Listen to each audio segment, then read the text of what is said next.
Do. Yeah. Um, Having a conversation with Satan? if only. That'd be so much. That'd be so less worse. That's what I'm concerned about. You're live, aren't we? We are. You should be. Here we go. Yes, you're live and telling me about cheap versions of Kraft macaroni and cheese. You what? That's the current ad. It's Kraft mac and cheese, but it's not the deluxe mac and cheese with the actual Velveeta. It's the one with the powdered bullshit. So we don't. I don't know that we have this stuff with the Velveeta here. I think all we have is the powder stuff. oh, weird. No, there's a deluxe Kraft mac and cheese that comes with a foil packet of, yeah, it's not quite liquid Velveeta. It's not solid, but it's like, it's closer to cheese than the powder. I don't know. Which, admittedly, is a pretty low bar to clear. Right, yeah, but... And on that, hello everyone, I'm AD Springer, also known as Corbinian. This is the Electric Metropolis video game tour, and today we are playing another episode of Lex Arcana Susurros Alienorum, as we peer into the custodes who are deep within the Adile Echo, or the Temple Echo rather, the Shrine of Echoes. And, well, everything's just going swimmingly. She lied. Because we're in the middle of combat. Your values of swimmingly equal to we're caught in a riptide, and there is no lifeguard on duty. We weren't in the middle of combat. We withdrew from combat at the end of the last.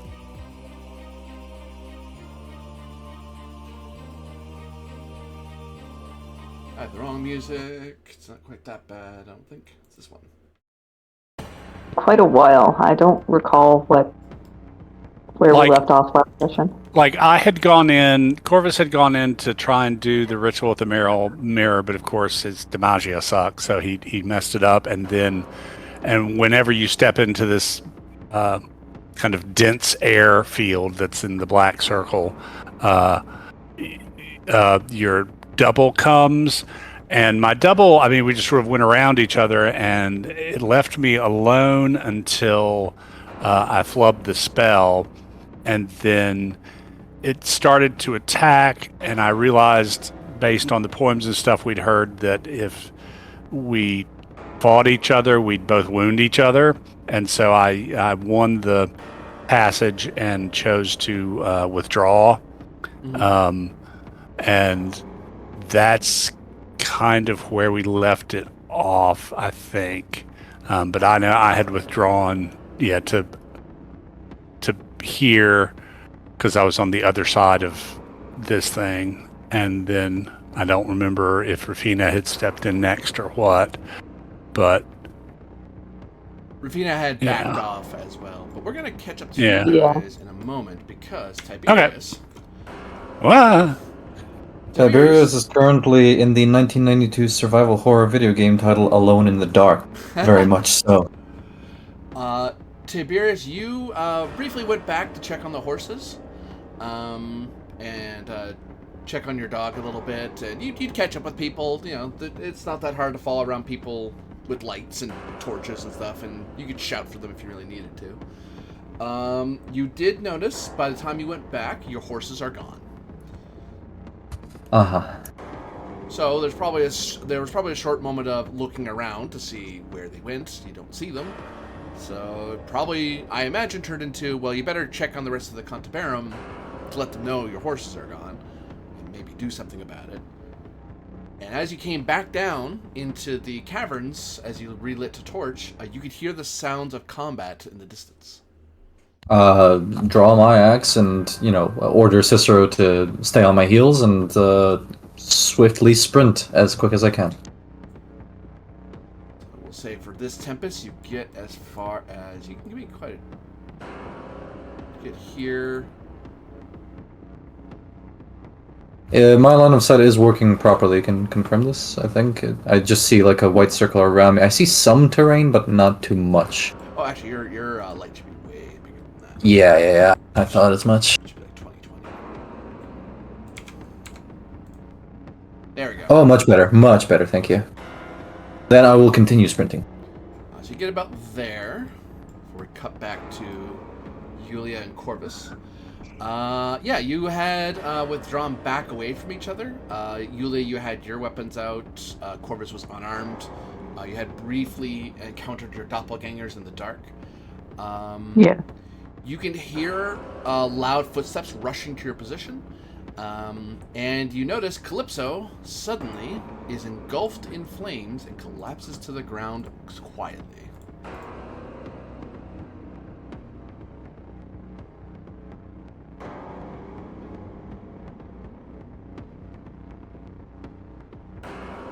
For this Tempest, do you intend to withdraw out of the circle, or do you wish to stay in the circle of mirror sheen black and heavy air?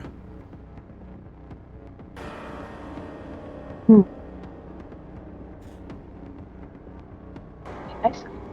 Let me know. So that I can see. Sorry, mic very quiet. Can't hear you.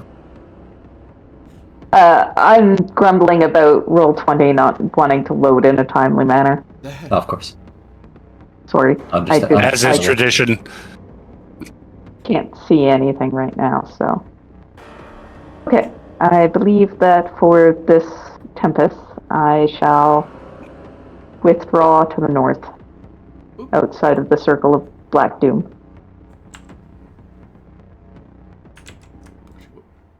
Do this.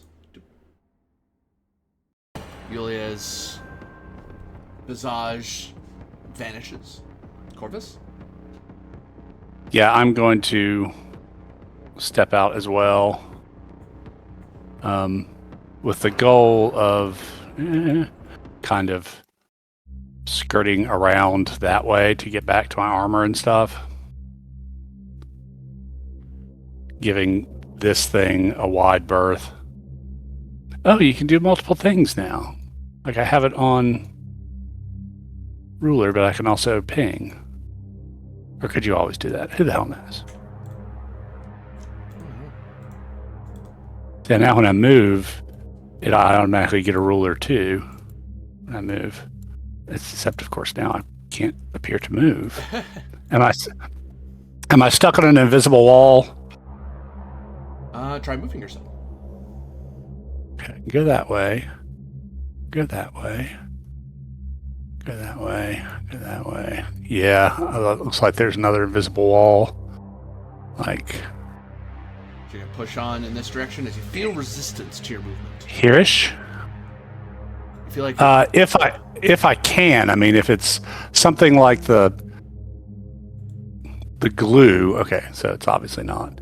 So yeah, and then let me take a look. I don't see anything particularly worrisome down there. So yeah, I'm going to head back north, giving this a wide berth. So like kind of burp, that way, if possible. Okay. Meanwhile, and Tiberius... gather my gear. You see a bunch of destroyed semblances of armor in this room here. And on this far wall, there seems to be little niches carved in. And there's something there. I have to look at my notes again to remember. What was in the niches?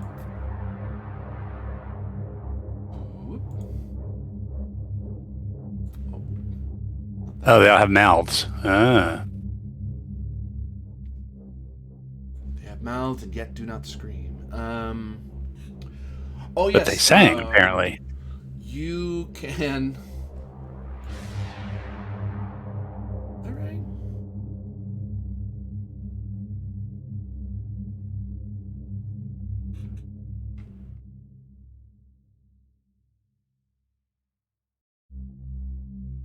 Yeah, you could hear the voices of your Cantabarum talking amongst themselves, repeating words that and phrases you've heard before, And one of them is definitely yours, coming from this one. Okay. Interesting. Keep going. Gotta keep going. Gotta keep moving.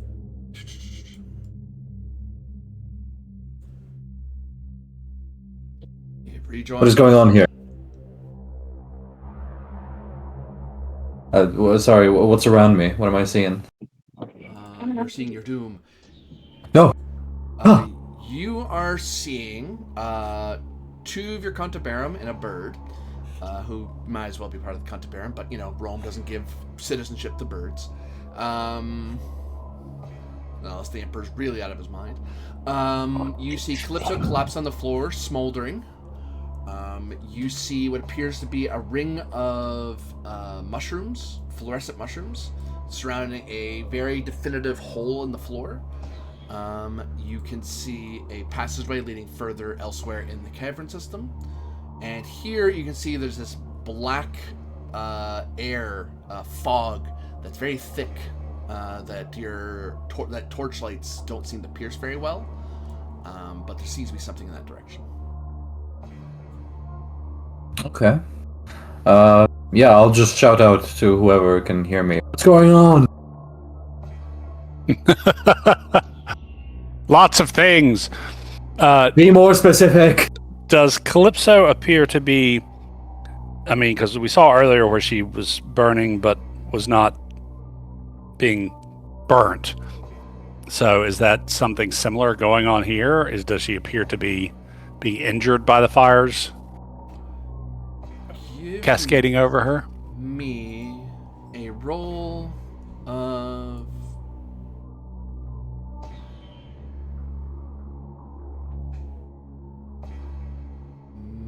medicine. I believe falls under Natura. Yeah, Decentia. Decentia. Yeah. You owe me Decentia roll. Okay. It's not the absolute worst roll in my pocketbook. Let's see. 9. It does not appear that she is dying, but she is in the midst of a deep trance. Okay, but like her skin's not blistering and blackening. She doesn't appear to be being burned by whatever these fires are that are surrounding her. You can see scarring of flames that she must have suffered a long time ago. Right. Okay. But nothing recent. I think this is just her patron or something. Right. How are the horses? Lost. Bandits. Well, right. So, I will begin to fill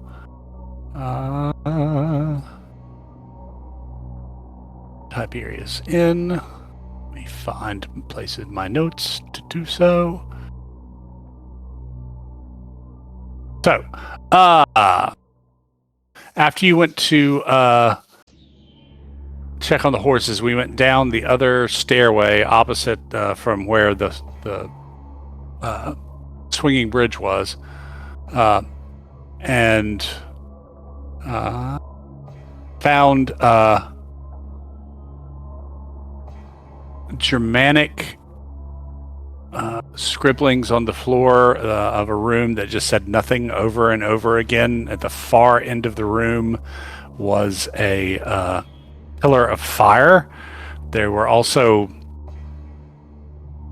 particularly reflective places in the floor of that room that made some sort of pattern. Calypso said she recognized them as symbols that were reserved for augurs in their training with the cohort Arcana. And then suddenly she raced to the other end of the room and ran into the fire. We put out the fire on her, and we retreated back the way you came before the Hall of the Pillars. And our way was blocked by an invisible wall. We went between those two statues of ravens, Raven Gate, we've been calling it. Yulia and I did. And then we were able to pass through the barrier. We met these automatons, kind of similar to the bird we fought in Mauritania, or we saw in Mauritania, but these were stones linked together. We defeated them, but unfortunately, Calypso went down, but then suddenly, because she was already wounded from the fire, but then suddenly rose up, fully healed, but engulfed in a fire that didn't burn her. I had gotten burned earlier, apparently from her, and my wounds healed without even scarring. And we were guessing that it's something to do with her augur powers or blessing of her patron. Then there's this thing. I point toward the black sphere. It's like moving through honey, except it's a little bit more resistance. I've kind of had it seems to contain our doppelgangers. Yeah. But the mirror we've been looking for is in there. I went in and went to the mirror. My doppelganger didn't really bother me. And then I tried to do the ritual, but flubbed it. Because obviously. And then my doppelganger began to attack me, but I remembered the songs, the warnings we had about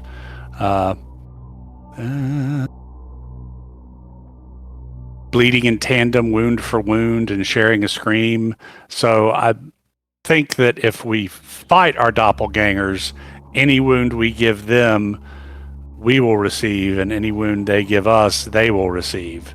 So it's akin to, hacking it ourselves. So I disengaged and made my way out. Then somewhere in there, Calypso burst into flames and collapsed. Although after looking at her, I see old scars, but this particular flame doesn't appear to be harming her, and she looks like she's in some sort of deep trance. So more with her augur powers or patron, I would guess.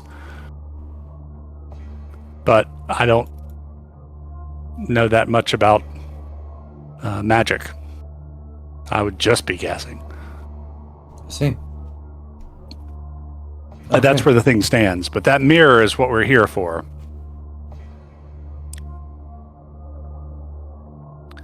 In which way is the mirror? Sorry, in this way? Or am I seeing something that you guys are not seeing? It's right here in the... Okay, let me move closer. Oh, I see. There's just like a void of blackness for me. I can't actually see anything there. Okay, there's a mirror right where I'm pinging. Is that normal, Corby? You should be able to see it. That's odd.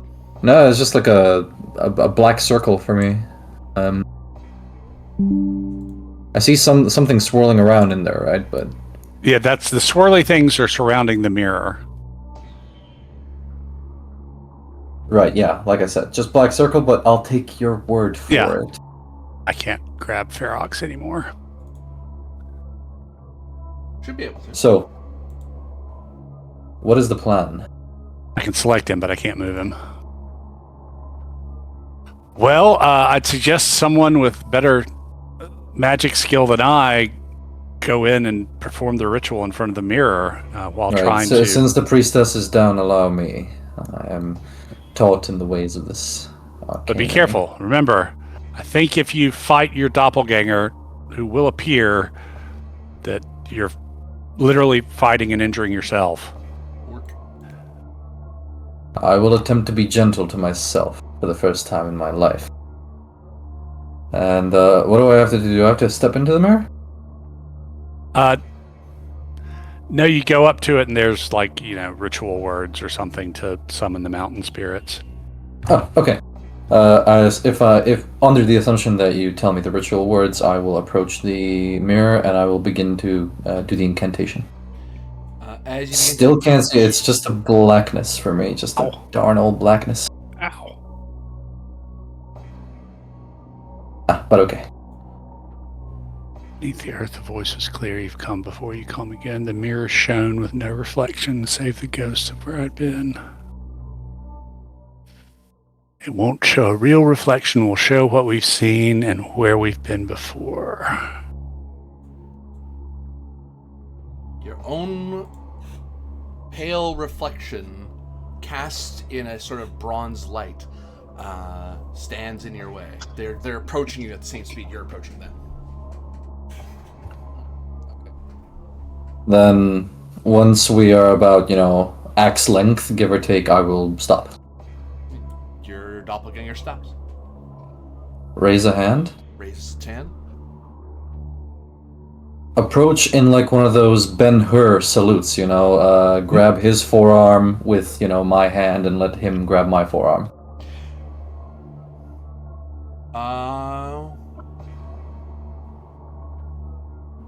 Give me ratio. No, not the ratio roll. Darn. And things have been going so well.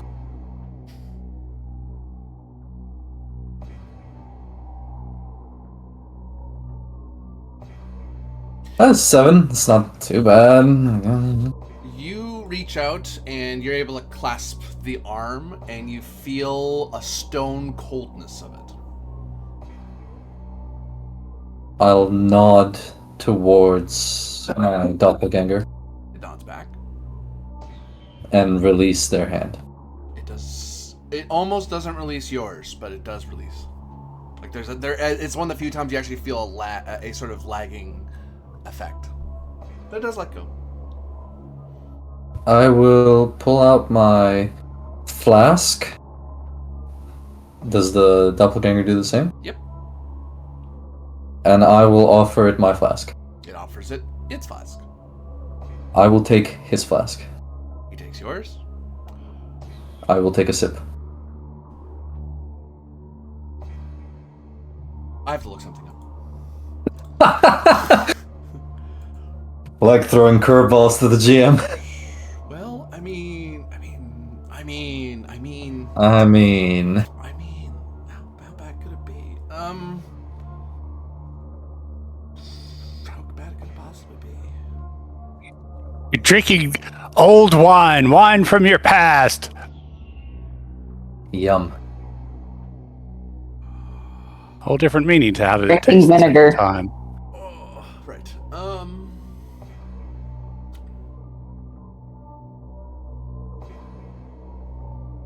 Give me vigor. I don't call Oh, it an actually good roll. Somewhat. Now watch me flub it. 6.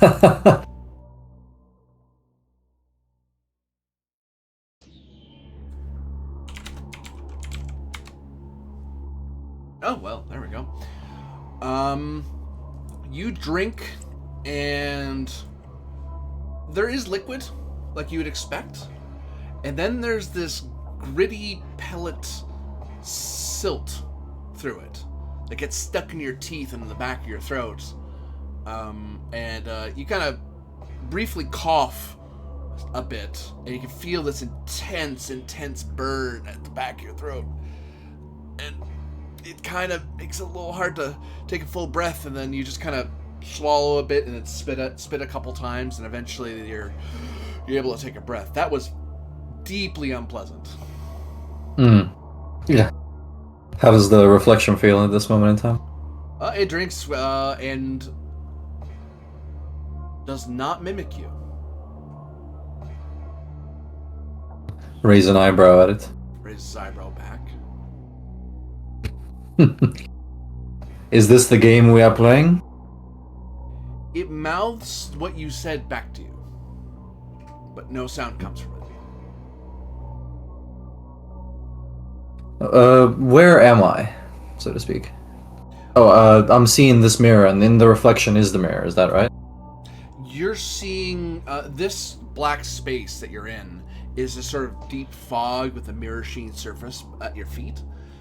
It's like moving through honey, as was described. And as you were getting closer to the mirror that was on the floor that has dancing lights flickering around it, this image, as you approached this circle, appeared on the other side, and then it walked over and met you in the middle. So it's actively in your path to the mirror. Okay. Let me try and pass through. Try to just walk through yourself. Yeah. Ratio.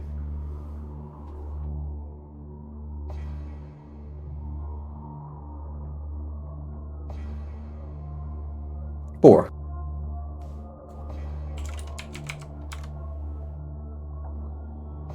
You bump into yourself. It's like walking into a statue. It is physical, is it not? It feels so. Okay, it mimics everything I do. So how about we try this? I know what I'm going to do, so I can mentally prepare for it. I am going to try and trip up my doppelganger. In what way? By planting my right foot underneath his left heel and swiftly jerking it so he loses his grip on the ground. At the same time, since I know this will be coming from my doppelganger, I will raise my left foot slightly as I swipe it. Or move it backwards so I dodge his foot. Give me de corpore.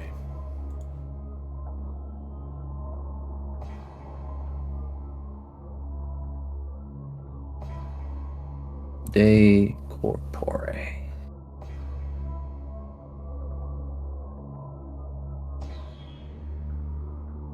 9.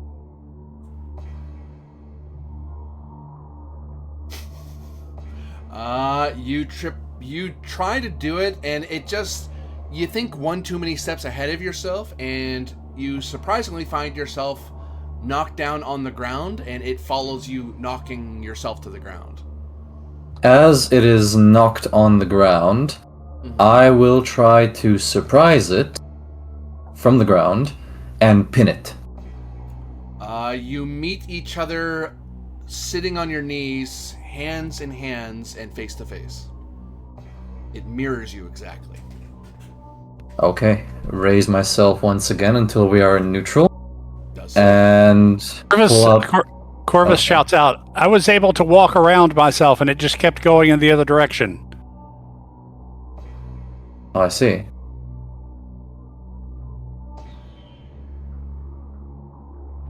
Well, I'll try and do that then. I'll try and walk past it. It walks past you.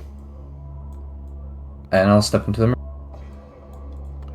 You see a mirror on the floor. Shrouded in darkness, your reflection almost impossible to bear. And you find yourself having a hard time getting every breath in, and that silt kind of just scratches at the back of your throat.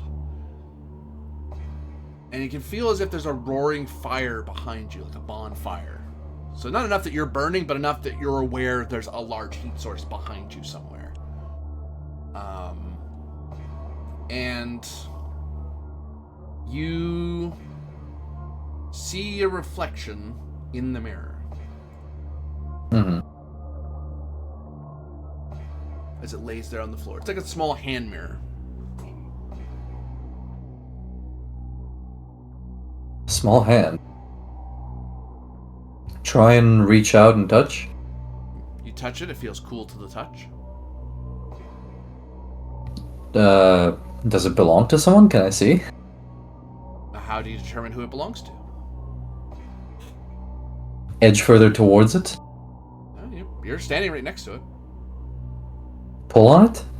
You try to pull it off the ground, and it feels like it's fused to the floor. So like, is the bottom of the... Is it facing me palm up or palm down? Up. It's facing upward. Palm up. Okay. I'm so is sorry. the bottom This part may of be a translation thing. No. It's a hand mirror, as in it's a small mirror you could hold in one hand. That's what I mean. Oh, my bad. Okay. I was like, Sorry, I thought it was a hand. Okay. My bad. I must have misheard you. My bad as well. Okay. What can I see inside the mirror? You can see yourself. You can see an eternal night sky with flickering stars that seem to be growing in size. Touch the glass? You feel an odd warmth that tingles not on the surface of your skin, but inside your skin. Is it? Can I put my hand through it, so to speak? Like, will my fingers sink in if I start to press them in? Right to. Yahoo! I'm gonna summon Cthulhu. Here's a 6. You find yourself naturally curling your fingers as you touch and as you're trying to press to the glass. So you're getting down to like your knuckles, and you try to shift your hand around to see if you can do it. But yeah, you're just pressing up against glass. Well, sorry, you're pressing up against like a mirror, a polished bronze or something. Yeah, because it wouldn't be glass. That's not a thing yet. But you're wrong. It is in Egypt. Is it really? Oh, never mind. Yeah, and we import things from Egypt. Never mind. It would be glass instead. You're right. Oh, I know what I'm thinking about. I know what I'm thinking of. I thought it wasn't technologically a thing. That's why I was like, that you wouldn't know what I was talking about, sort of thing. Like, no, you know what a glass mirror is. Never mind.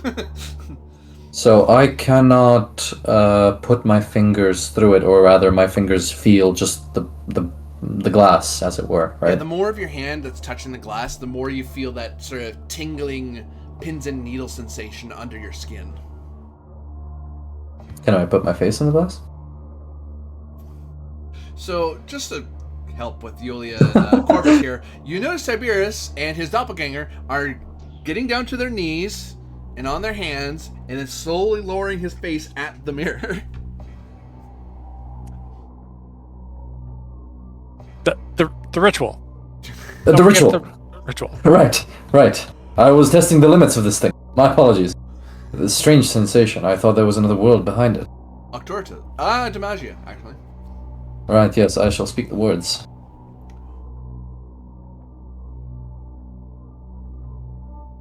Demagia's not bad. 10. Ask me a question you want an answer to. Can I meta this with my... this is not a question? Can I meta this with with my players? Yes. With my fellow co-players, Yep. Okay. You can What look kind of up from question the should I table at each other's players. Yeah, that's fine. What question should I ask? Let me see what the whole goal. The mirror was.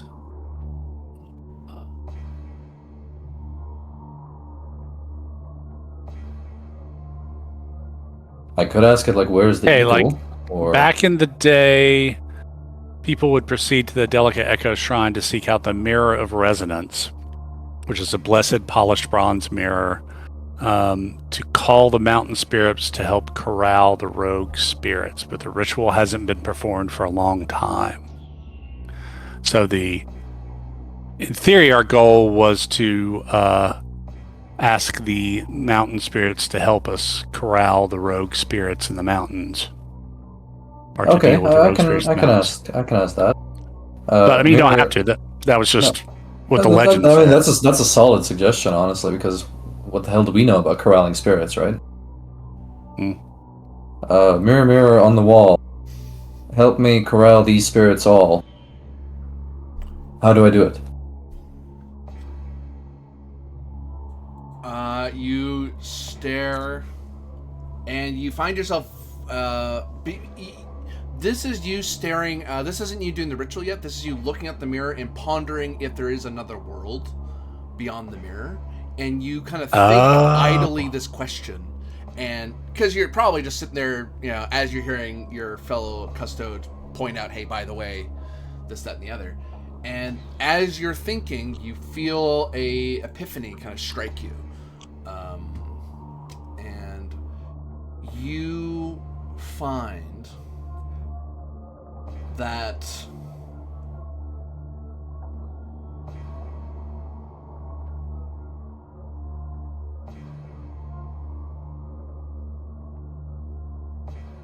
you must take upon yourself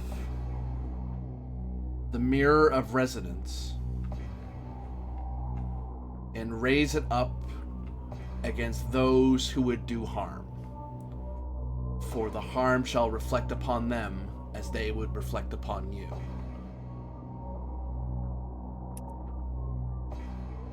Is there any further clarification? Like, do any visions pop into my head about those who wish to do us harm? Is that just in general, or does it mean someone or something specific?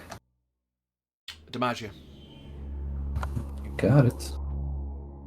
I'll note you're not losing any pietas doing this. You're just having understandings. You're having eureka moments as you stare into the mirror. Here's a 9. Number 9. What was your question again?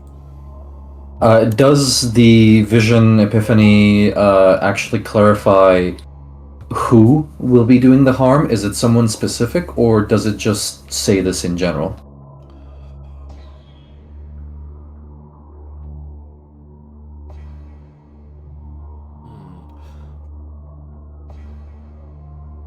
What I'm asking is, if we get bushwhacked by bandits, is it okay to use the mirror on them? Are they possessed by something? Or is this like only a spirit sort of thing? Anything with a spirit, with anima, anything with a spirit, this would work. In the particular that it was driving at, there is one known as the Raven Crown, who is the foe you are here for. See, thank you, spirits, or epiphany, understanding. I will now perform the ritual. Now, Dimension. Once again. As you actually do the ritual, as you just kind of see Tiberius staring off into, 1,000-mile stare into the mirror, and then just kind of, huh? Oh, right. And now we roll poor, a 7.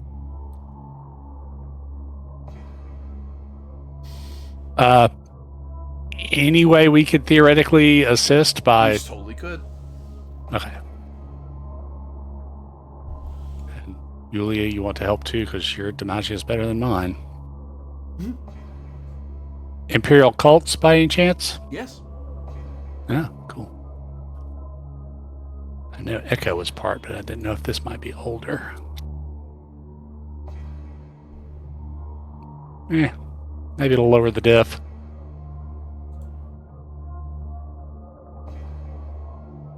And Yulia's BRB. Oh. Can you roll for her? It would depend. The player has to choose what their dice Yeah. makeup is. I can't choose that. Because I can go for an ideal or less ideal than she would want, that sort of thing. If it's D3, I always it's go for the obvious least what it ideal. is. Because there's only one way to roll. No, but I can roll 3d1s. Yes. No, it's not a thing. Stop that.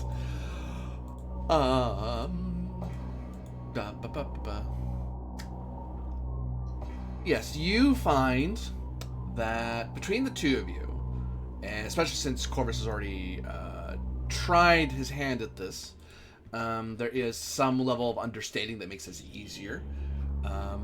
You find that in the ritual, you look upon your reflection and confess a memory that you wish to forget, or that you wish you had forgotten. For you're confessing to echo that which you wish wasn't echoed.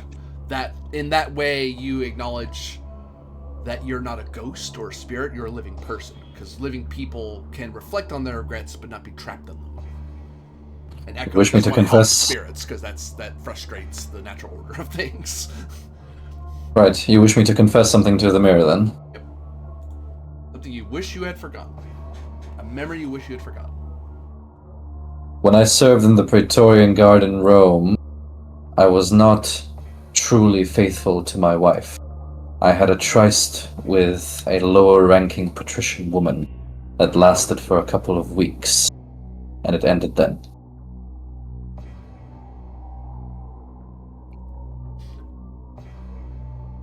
For a brief moment, the figure behind Tiberius changes into the figure of a patrician woman, and then the reflection vanishes. Sweet, well done. And you are able to pry the mirror off the ground. The woman is still behind me? She vanishes. For a brief moment, as you turn to look at like Corvus to say, "Hey, I got it" or something, you see a faint afterimage of that woman fading away. Okay, then I'll walk over to Corvus. Never mention this to my wife. I didn't hear anything. Good. Mention what? Exactly. Bork. Here, Bork. I'll show the mirror. Borf. We use this against our enemies. Cicero tries to get at the mirror. Borf. No, I know. down, boy, down. Borf. Looks annoyed that you're not letting him play with your new toy. Well, you two have had better luck with items than I have. I almost burned up trying to get the helmet and amulet. I'd point at Julia Rufina. So by all means, carry that mirror. You're better with magic than I. I'll put it in my knapsack for the time being. The mirror mentioned something of a... What was it, Corby? Raven King? Raven Lord? Raven Crown. Raven Crown. Do you know anything I wonder if about that this? was the man we met in the raven feather cloak. Possibly. But the mirror mentioned something here. As in this location where we are. Am I remembering that right, Corby? I can't possibly comment. It was the one. It's like you can raise up anything that has an animus. It will affect because you're asking if it's just spirits or whatever. So it's anybody basically with a soul, I guess. But the one known as the Raven Crown is the one we are here for. So I interpreted that as the one behind all this shenanigans. Oh, not like here physically, but here we are here for them, right? Yeah, okay. Right. And I will tell them that there is another cavern to the south, but from my brief glimpse, it did not appear there were any passages out.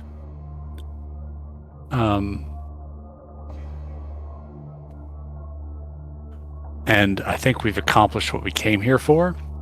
But in truth, as soon as possible, we need to send by Imperial Courier to the Lex Arcana to send a priest or priestess of Echo and retinue to take over this shrine and restore it. There's too much dangerous magic here to leave it just sitting unattended. What is this blue light behind the corner? I saw something as I was running over here. What, down here?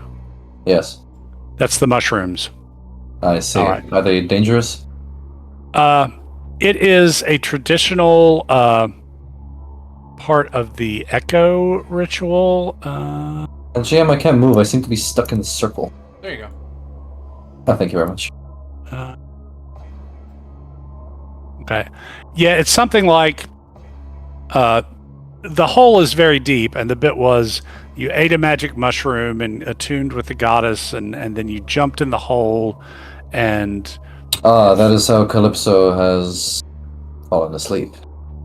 No, none of us have been in the hole, but the whole bit was followers of Echo would jump in the hole, and then if things went right, you'd be lifted back up unharmed. I'm not remembering everything. I did not get that down in my notes, but I do know that the bit was you ate a magic mushroom, jumped in the hole, and if things went right, you were lifted back up. So we decided not to eat magic mushrooms and jump in the hole. Because if you did it wrong, you fell to your death. Yeah. I understand. Right. I still do wish to see what is over there.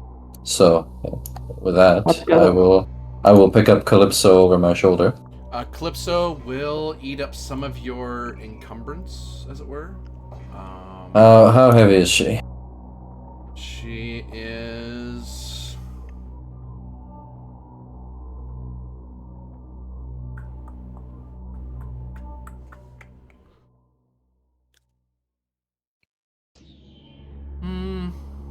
She can't weigh more than 50 kilos soaking wet. Yeah, that's what I was thinking back.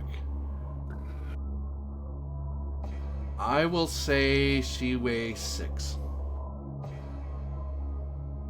That would put me at my max encumbrance. Or your encumbrance would equal your full HP. Yeah.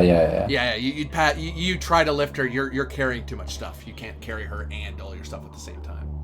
Okay, then I Give have me one of another your idea. things. I can.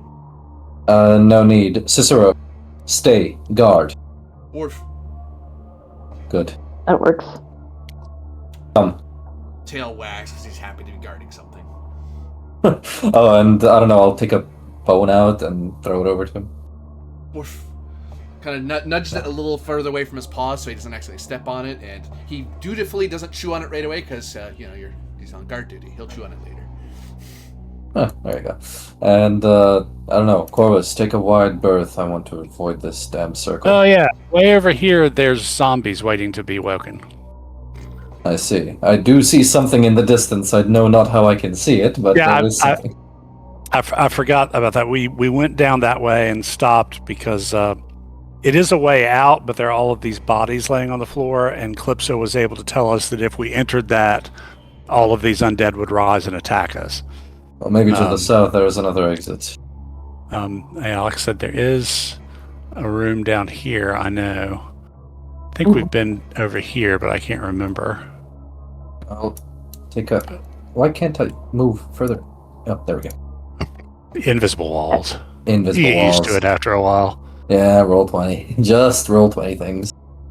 Yeah, it's totally roll 20. It has nothing to do with Yeah. messing with you. It has nothing to do with Corbidian. I'm blocked from. I can't go any further. Ah, there you go. Now you can. What? Alright, come on, Corvus. Oh, I can't. I cannot.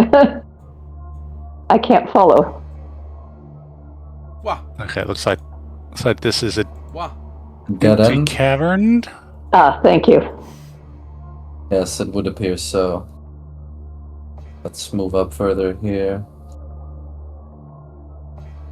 This way. Am I seeing this right? The road splits further? I know There's there's some- a pillar. There's some light coming from here. That's a passageway that seems to lead elsewhere in the caverns. Deeper into the caverns as well, or?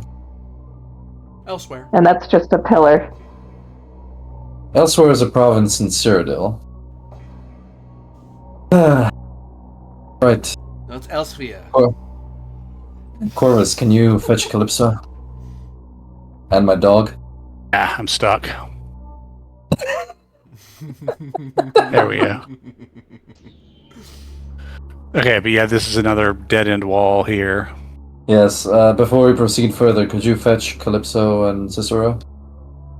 In theory. Put it Big into hole in the practice. ground. Can't move. Yeah. Ah.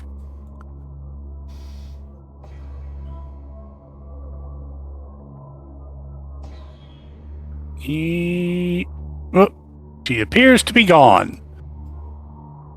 What? And I don't see the dog either. What? Cicero. Cicero! Wait, Yulia, follow me. Follow me. Quickly. I will follow. Cicero! Assuming Let me Roll20 lets me move my icon instead of moving the entire map. Let me move, mushroom! Ah, you see where your fancy tricks have led you, GM. Let me move, mushroom! Boy, the number of times I've said that. Curse! Oh, Let me there we go. move. Let me move, mushroom. I've got to start over, maggot brain. I want to hear it again. Oh, there is a passage here. They could have been taken there. Blast it all. Corvus, are there any tracks from the dog's paws? Check. The natural. Hunting, I guess, is Oh, tracking would be ever. I don't think tracking is separate. I don't believe so, but hunting would be good enough for me, honestly. Yeah. I'm not that picky. Generally. Let's do this one. 12. It would indeed appear to be so. There are 2 sets of tracks. Doggy tracks and boot prints. Blast it all when I find that dog. Which way do they lead? The dog's doing what she said. If she got up and walked, it's guarding her. They lead over to the exit. Right. That's deeper into the caverns. I care not. I'm getting my dog and the priestess back. Are you with me? Alright, Well, sure. sure. Okay, axe out. Let's go deeper into the dungeon. Where are you headed? There you are. Okay, I see it. And we go. All right. I require some advanced exploration here.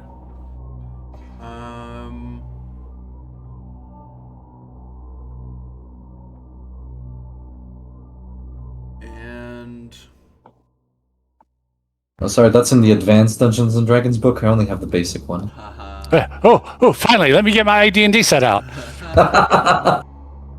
Oh, which edition? The first, the only. You are looking at difficulty target of 6 with required success of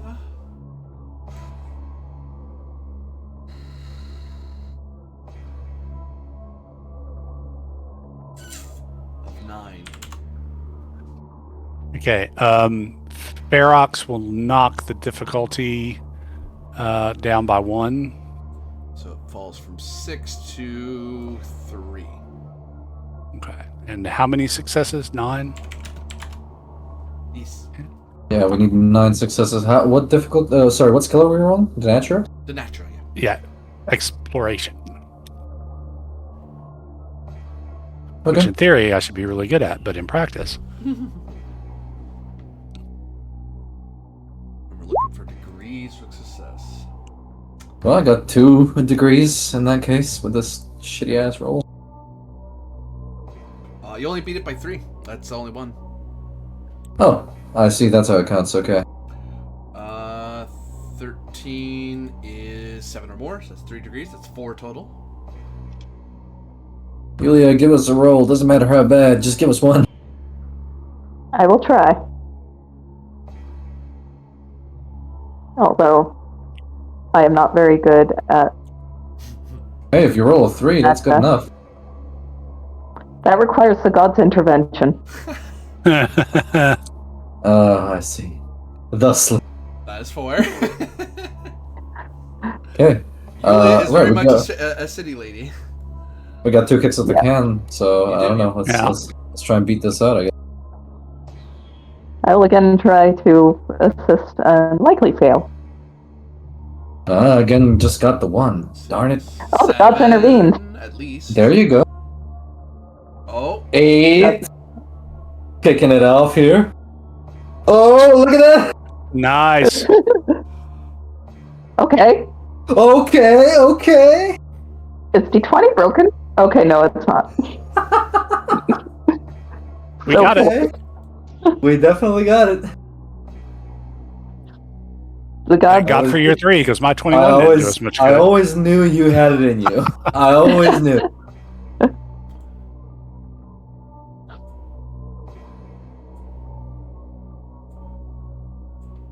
gods are fickle. Gods are a pickle. zoom. Pull you all down. That's right, because it's all connected there. Yeah.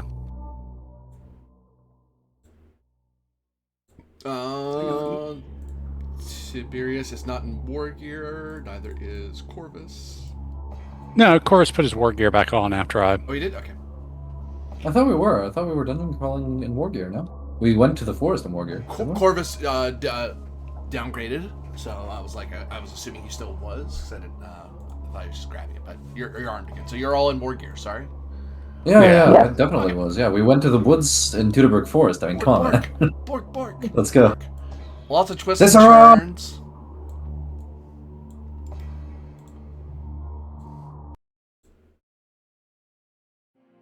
Scream after my dog. Cicero!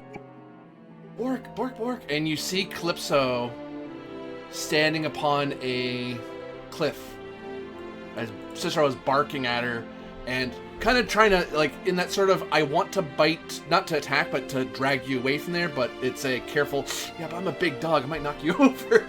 I don't know really Right. what to do. Maybe if I bark, my human will find me. It's like, hey, and you eventually find him. I see. And Calypso is threatening to jump off the cliff. Calypso is staring off into the sky. Well, at least she's mobile now. Tie a rope around her waist and... Well, yeah. Can we lasso? Can we lasso her? What's a lasso, sir? I tie my rope into a knot. Corvus will go up and see if I can't, like, gently put my arm around her and turn her away from the edge of the cliff and guide her back to the group.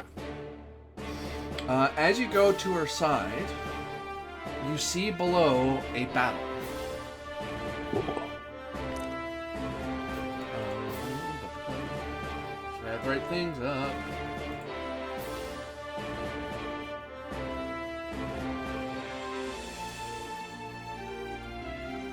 What fracas is this?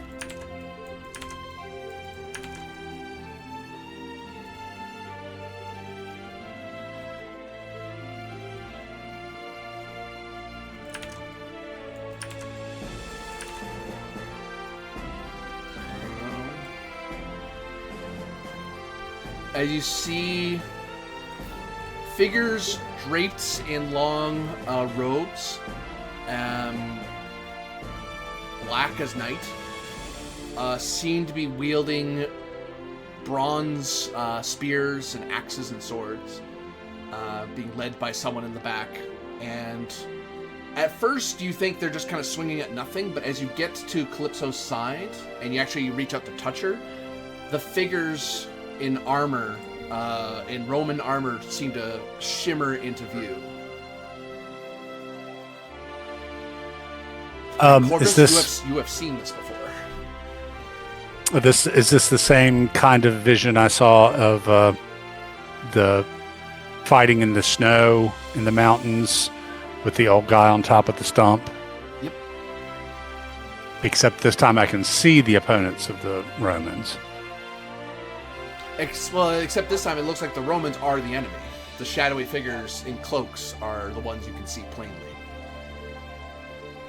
Well, last time I was just saying the Romans were fighting something invisible. Yes. Okay. But why do I think that the guys in the cloaks are the good guys now? They're not the ones in shadow.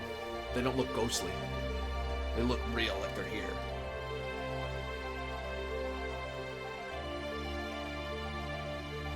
Huh.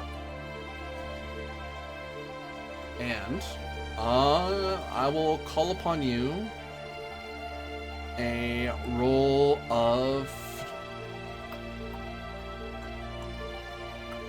sensibilities. Not terrible.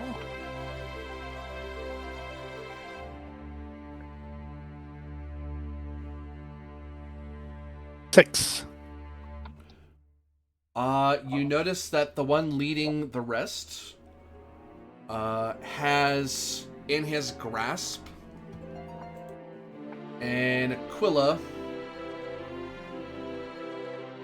in his hand as he's shouting his orders.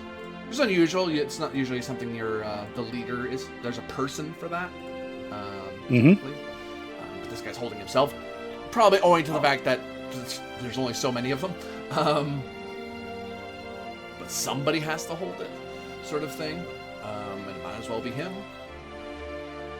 And you recognize it as the lost Aquila you have been sent to look for. What? Oh, nice. That's lucky. I guess.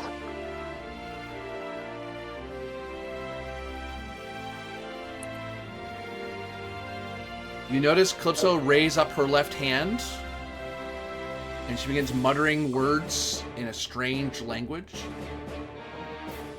And you notice that the robe figures suddenly start catching fire. They start retreating back away.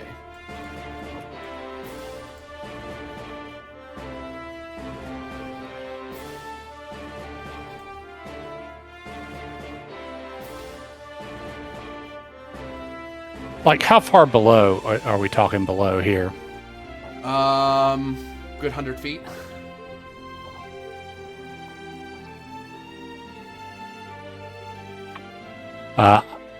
I'll shout out to Tiberius and Yulia. I see the standard. I see the eagle. Calypso appears to be fighting them. I'll approach as well. Look down the cliff. You see the row of figures fighting against nothing, but you see as Calypso's raising her hand, there's flames erupting around them, and they have to back off and then fight some sort of invisible enemy. I will also approach. Is this the god she worships now? No idea. She seems to be she's fighting Romans, though, or they're fighting Romans down there. The guys in the hoods have the eagle, you see? Well, the eagle's is with this guy here. Yeah, with this guy, right? The good guys. No, the other guy. Oh, so are we seeing the past? Dimaggio. I'm so confused because Romans are the good guys. That's just a given. Imperial cults? No. Okay, didn't think so. Here goes pretty much nothing. Yeah, not a clue.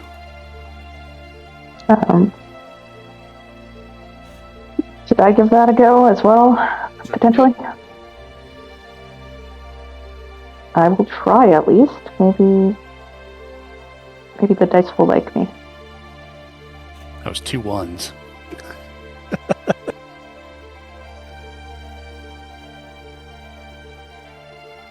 Dice like me a bit more than they like you, I guess. Well, it's not hard. Low bar. Not enough for a success, though, I don't think. Is this the magia that's being rolled? Yeah. Mind if I give it a shot? No, by all means. Yeah. As you all sit there and think, and Tiberius and Yulia, you have this epiphany moment of, if you touch Calypso, you'll have a better idea of what Corvus is seeing, because you're seeing half a battle, but when you come into contact with Calypso, the ghostly Roman legion shimmers into view, fighting the cloaked figures. Wait, is this... I'll turn over to the gang. Would this be a proper use of the mirror? Perhaps? Could be, but... yeah. I'll pull out the mirror from my knapsack and, I don't know, point it at these spirits.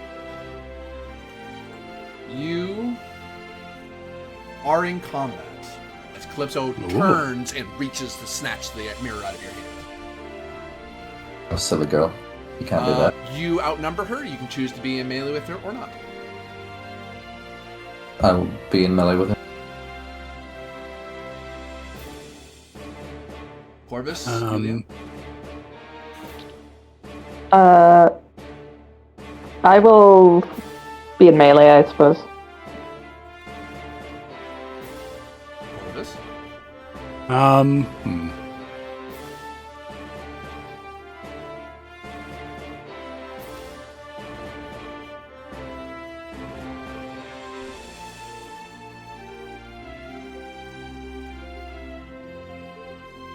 I think I'm going to stand back and see if these two can subdue her, or if she's going to start burning the hell out of them. So back, but near. Gotcha. There's no opening volley because this just happened. You're all in point blank, like touching range with her, and then she just pivots suddenly. She pivots.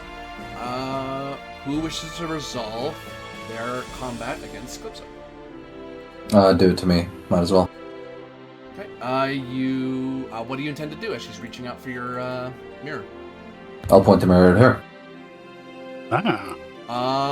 You owe me Dimaggio. And you've got to explain to Yule how you killed her character. 7. Carefully.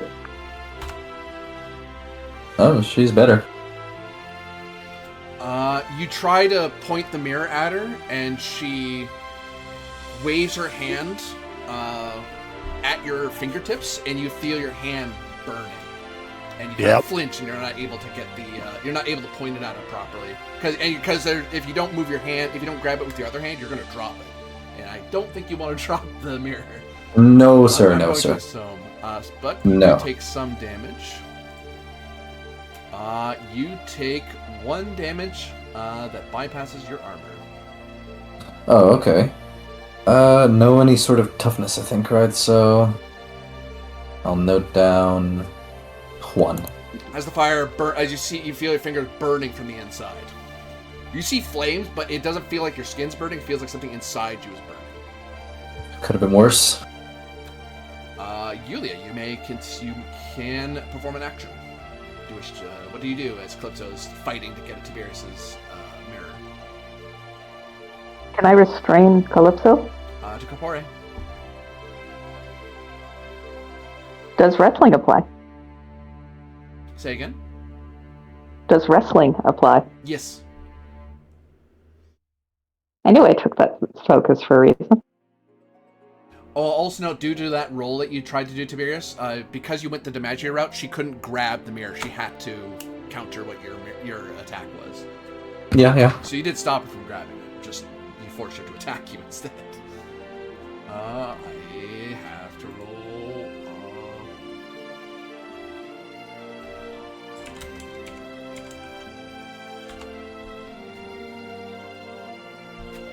You move to grapple with her.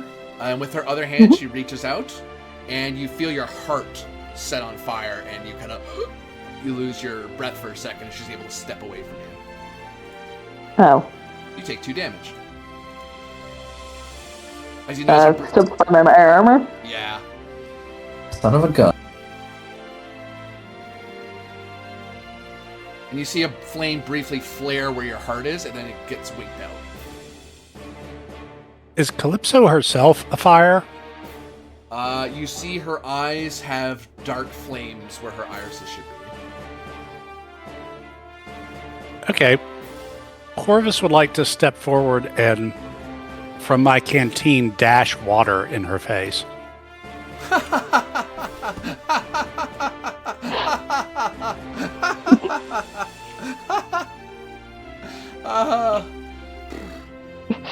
Thank you for muting that. That sounded like it would have been loud.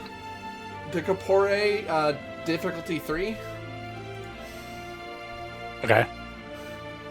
You're doing a throw attack, technically. Yeah, I guess. Yeah, that's fine.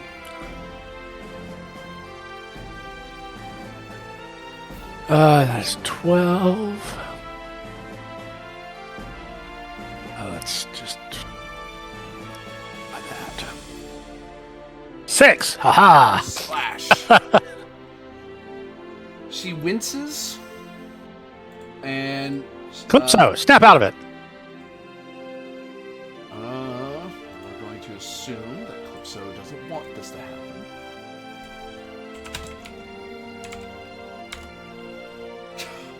This is not the time to roll low. For a brief moment, you see Calypso stare it to the ground with her own eyes, and she's looking at her hands, very confused and alarmed, and then as she looks up to meet your eyes, her eyes flare back into fire. Oh. She loses a turn? That was the effect of Corvus attacking her. We're into our second Tempest. You may shift yourselves around to who is in melee and who is not. I'll still remain in melee. Yep. Doesn't seem to like water.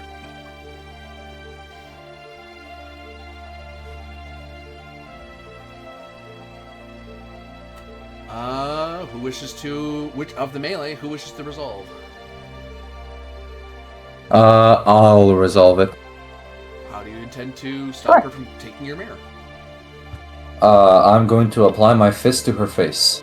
To Corpore. With a brawling focus. Yes.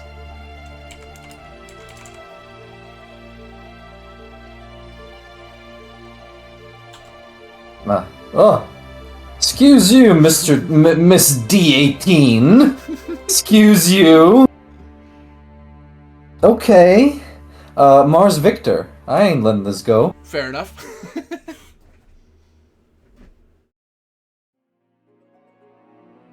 We're doing it again.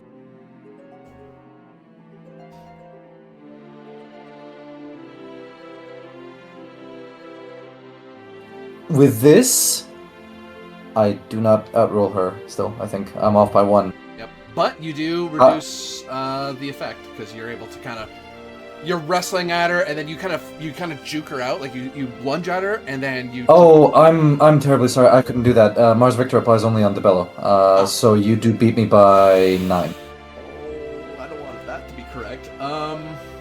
I'm sorry. I No. had to read through it. All right, Missy, burn me then, I guess.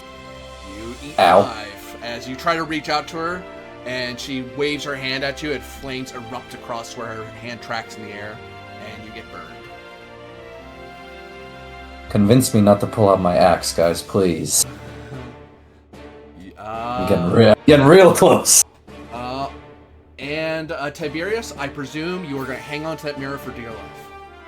Yeah. Yep. So Goes down with even me. though she's doing damage to you, most people would say, I will actually offer you the choice. You can, I doubt you will, but I'll offer it. You can let the mirror go and take no damage. No. Yeah, so. This damage bypasses armor, is that correct? It does, yes. Very good. Yulia. Alright. You get a bonus from me now, I think, because I rolled De Corpore. Yeah, you got 8, right? So that adds to my... 6. I got a 6. 6? Oh, sorry. Turning the mirror on her might draw out whatever it is that's in her. I know, but I Okay. can't do this while she's burning my ass. No, that's You fair. got 6, so I add that to my 9, which gives me a total of 15 to roll. There you go. That's a good roll.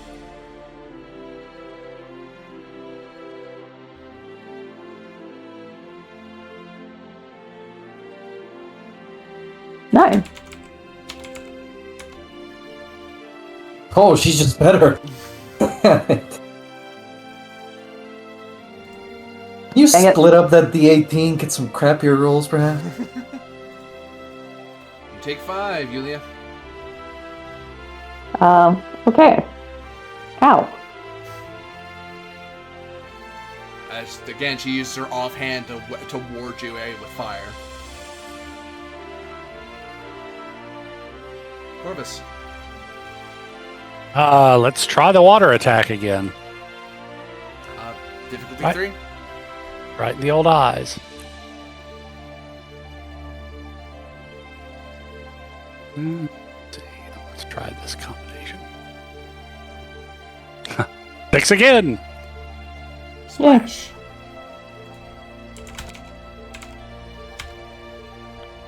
Nah. You see her, the fire wink out again in her eyes, and she just kind of looks around at all of you, startled, invisibly afraid, and frightened, and she steps back, and she starts falling off the edge of the cliff. Ah, grab her. Next turn? What do you do as she starts falling off? I'll try to grab grab her. her? Yeah. Grab her by that head of hair that she has, or by her skirt, or whatever I can. I don't know. De Corpore, as you rush to stop her fall. Any chance that I could make this a debello by using the heft of my axe to try and, drag her towards me? It's a It's test of longer. athleticism, like hauling a heavy person up. Oh, I see. Okay. I could roll first and try and give you a bonus because I think you have more than me. Sure, go ahead. Well, you're assisting. It's like a normal skill roll. So it's whoever gets higher. So, ugh. The higher roll's the one that helps out. Never mind. Okay. I guess you're the one being helped. That's my specialty in wrestling apply on this one. I would say so, because that manages moving stuff around. You're moving a body around, so wrestling her up and over the edge. For Pete's sake. And, Corvus? Can I move in and try and grab her? Yep. Because you race Okay. over. Would brawling come into this, or just bare de Corpore? Brawling, I wouldn't take. Okay. Fair enough. I've done so well on my Decapore rolls. 6. I can only roll 6s on Decapore. Gah, you just barely grab her and halt her descent off the edge. And then she kind of falls unconscious. And now she is 6 endurance worth of weight hanging at the end of your hand. Can you actually hold her? If we all pull our weight together, I think we can, right? That's fine. I'm I can good. actually hold her. Yeah, with that 6 doesn't put me at my max. Likewise.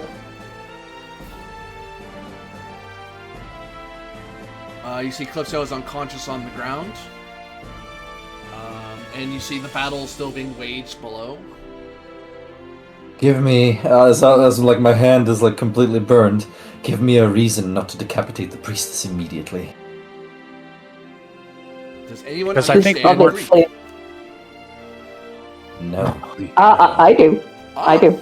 You hear her Yeah. say something in Greek. I have to pull up the thing. 1 second. I was looking for her in the chat thing. She's not here. I have to message her there, and then look what I told her. The doors open, the fire calls. It burns away these fragile walls. No need to flee, no need to hide. The flame will take us, sanctified. You post that somewhere? I could.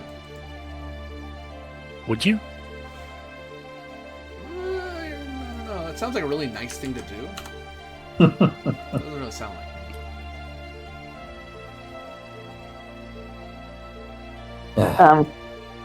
me. She might be under some sort of enchantment. As I had feared. And I'll just say, hold her down. And I'll point the mirror at the battle going down below. The Magia.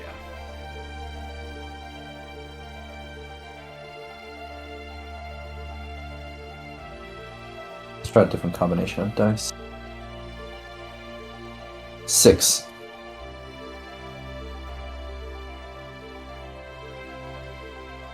You may choose to take 3 damage to make this work.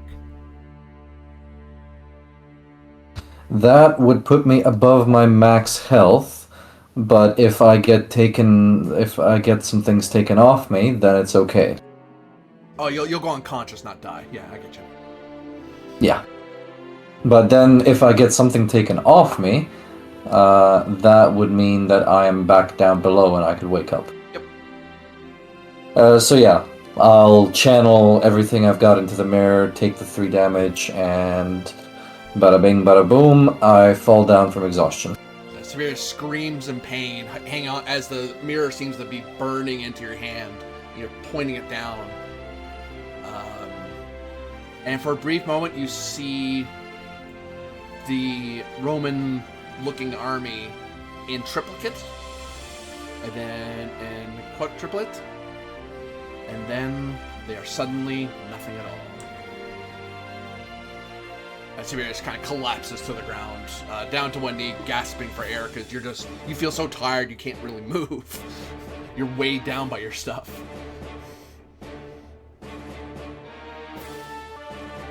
I will Take the boat off me, please.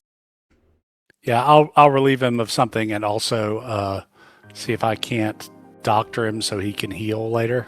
That sounds like Decientia. And the way I've been rolling today, Yulia, I could definitely use an assist. And I think actually your medicine is probably better than mine. So I will give you an assist.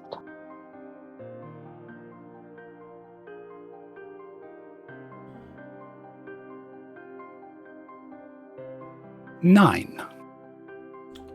Target was 6. You get extra HP per degree of success. 9's only Just 3 one. over 6, so that is sadly 1 HP One is HP. healed. But you are That's okay. now treated. And I'll rise slowly off my feet. What the hell's just happened? That is a very good question. The rogue figures approach, and all that's left in the battlefield is cast-off armor and the Aquila.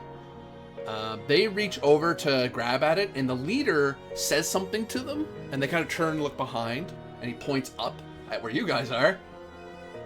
And they all kind of look up at where you are.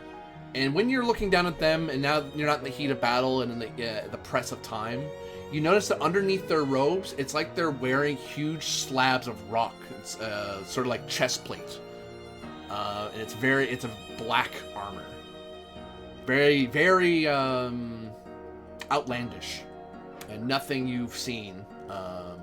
I take that back. You've seen this material one other place. You saw it in the Mystery Shrine in the first mystery. First mystery. Ah.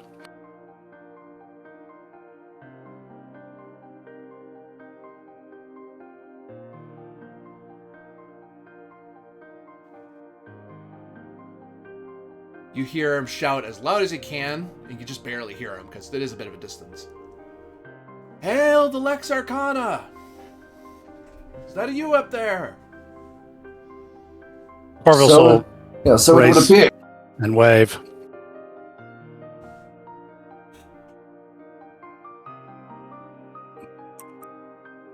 And who are you? GM has to look up what they would say in this instance. 1 second. Is this a sheer cliff or is it like climb downable? Climb downable, but it would take time. It would take time to scale down, but you could do it. Okay. It's doable. While Tiberius is talking to these guys, Corvus will try and find a route, add ropes where he needs to.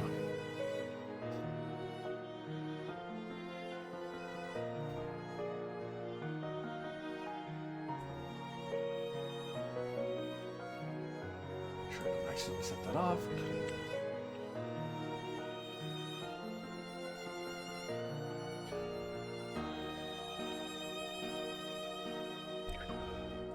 We are the ones who watched the fall. The ones who held the flame though none could see. Through veils of blood, through ash and stone, we sing to keep humanity. They kind of array themselves a little bit.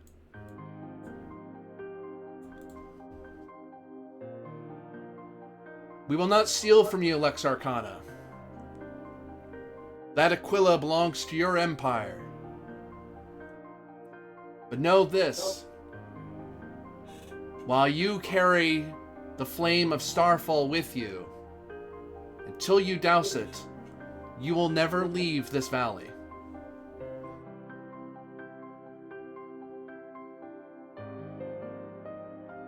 We can't let you. Not for our hatred of you, but for the love of the world and all that dwells within it. And Corvus, you're very... There's no roll. It's just a matter of just wheedling away at it. Getting ropes, getting them secured, lowering yourself down. Right. More rope, more thing, lowering yourself down. What is the fire of Starfall?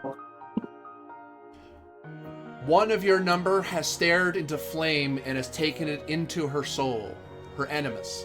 Oh, If it is not doused, it shall consume you all, and all the world with her.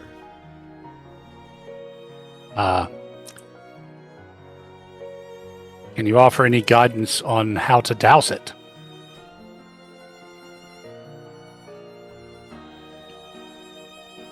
Our ways are not, at best, are tolerated. We ask you not to imperil your position if you do not wish it. But we believe that from where you came, there was a way to see the face of your gods once again. That, and then you see a sort of shrug. If that makes sense to you, we speak in augur, so it is not entirely clear what we see. Unfortunately, our auger is incapacitated. I mean, it's a long shot. Corby will see if he can make heads or tail of it. Magic. Yeah, that's what I figured. Tiberius will look and see if he can make heads or tails of it. Let's just do that. The gods intervened. Oh, good for you. Go get him, champ. Well, we'll see. I mean, gods intervened for an 8, so. 13. Oh, better than me. Huh. You know of the... there's a couple places you could possibly do this. The closest would be the Edicula Echo, where you were. There are at least one place in that space you remember was Echo's domain. And perhaps the mirror as well is another. It would be an alternative way to do it, but you think you might lose the mirror if you do it that way. I'm pretty sure that place was the hole. Yep. Okay. And what they're saying is we can do something at that place that will restore Calypso's connection to her original patron, which I think was Apollo. Mm-hmm. And thereby douse/drive out the Starfall flames. Right? That's what I'm getting from all that. Yeah.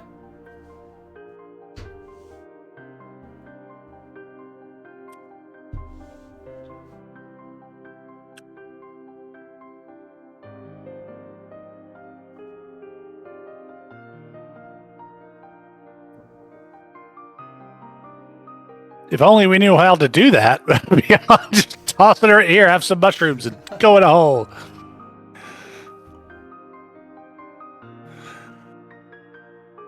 They stand there watching. They don't move. They're in like formation in case you do something, but they're not like charging up at you. They're in war gear, but they were just in a fight, so they're right. They're still. Well, I'm gonna scale down the cliff and keeping an eye on them. Secure the eagle. Can I please, while he's doing this, tie Calypso up, bind hands, feet, and potentially mouth as well?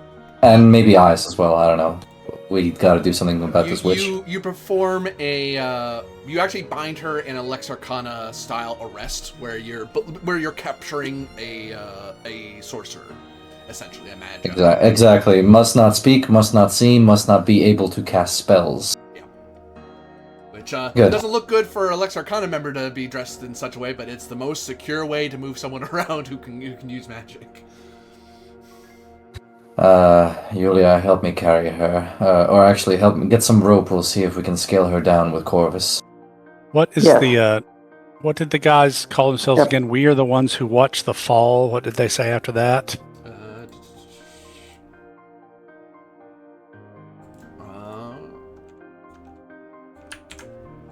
We are the ones who watched the fall.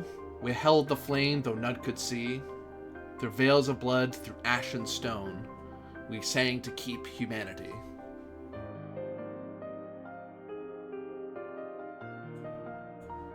Watched.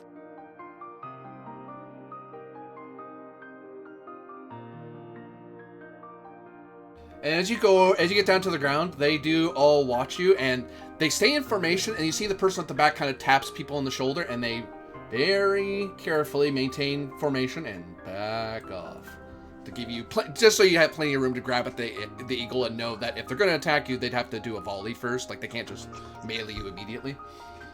Right. It's still close enough that if you started on a fight, they're going to be able to get to you pretty fast.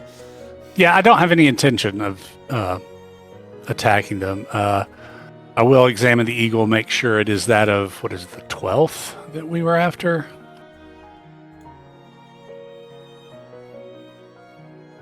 Oh yeah, I put in the pins. I forgot. Oh, thanks. Blah, blah, blah.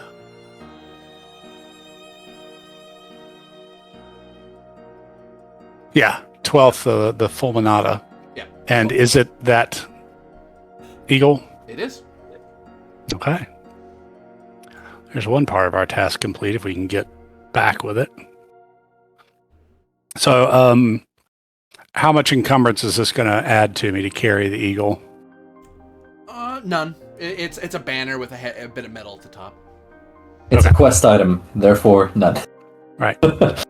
I take that back. It would weigh something because swords and daggers weigh things. Yeah. Dagger doesn't actually. Well, curved daggers. I mean, long dagger. yeah. Pugio is nothing, but like a Scrimax, you're gonna Scrimsax, you're gonna notice. I would say 2. I can't imagine it being terrible. It's heavy enough, you know it's up there, but it's not like it's mostly wood. It's the metal at the top where the eagle is. Okay, I've marked my encumbrance. Let me note that I have the eagle of the 12th.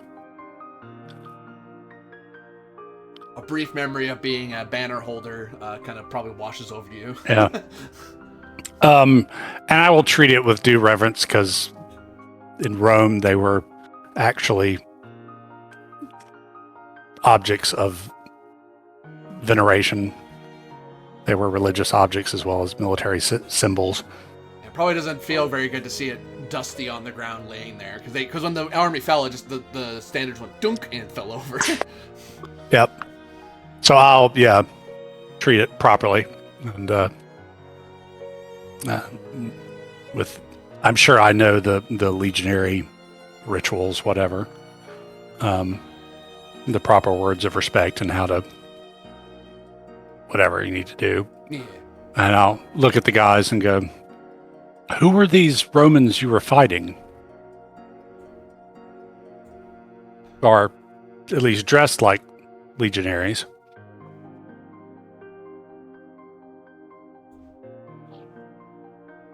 The people in the front kind of look among each other, unsure if they should be saying anything, but the one in the back just talks rather amiably.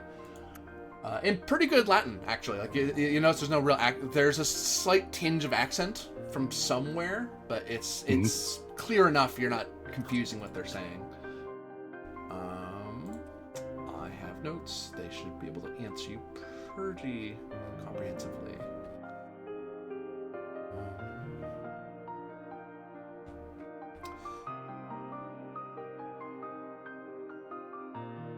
These brave souls came into this valley in hopes of bringing Roman Pax Roma, the peace of Rome, back to Rhaetia. And when they came here and to these forests, they found themselves lost and afraid, unsure at the shadows that fought them, unseeing of what hunted them.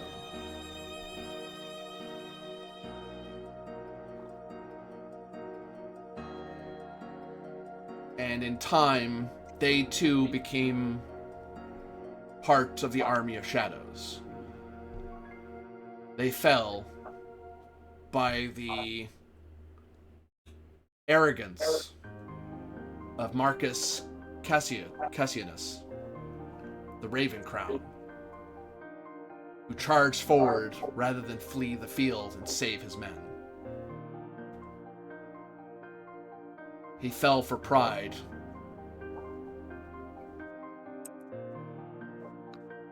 And I fear others follow after him.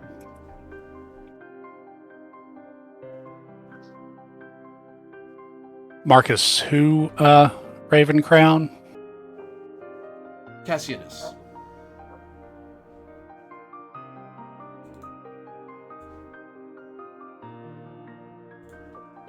Does that name ring any bells for Corvus? Give me Ingenium.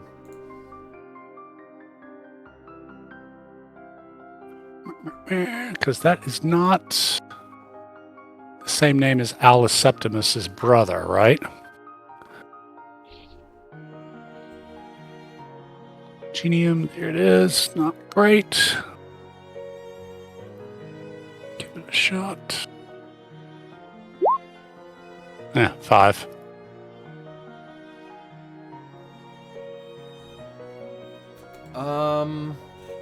You're from here, so I'll throw this at you that sometimes people change their names.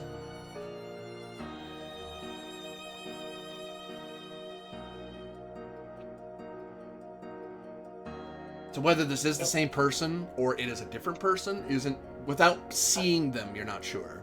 Or asking somebody else. But it's possible it is the same person, he just went by a different name. Okay. And they know that name, they don't know his other name. That's fair.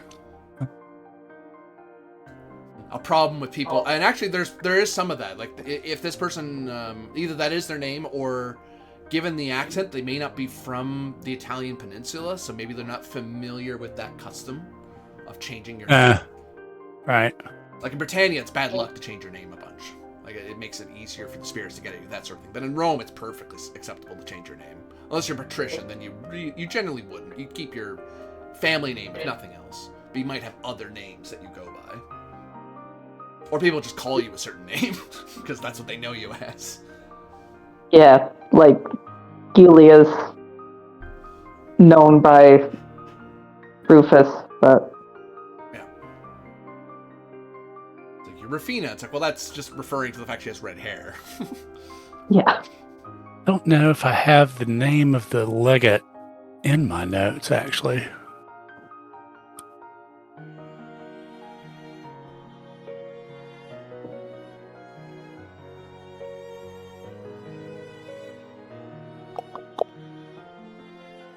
Wart.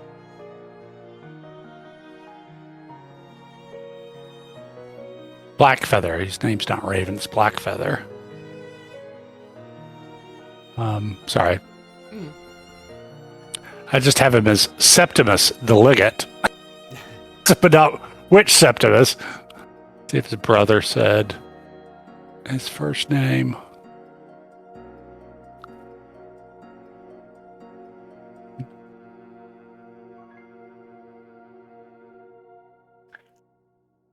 Do we know the Latin name of the legate commander besides Septimus? Do we know his praenomen or if he had a cognomen? Not off the top of your head, no. That's kind of what the memory roll was for, was to puzzle that out. But you're not fair enough. You're not well read on them in particular. Besides, the mission wasn't didn't even care about him; it cared about the Aquila. Right. That's why Rome didn't bring it up. Yeah, that's the first thing I looked at was the orders. Okay.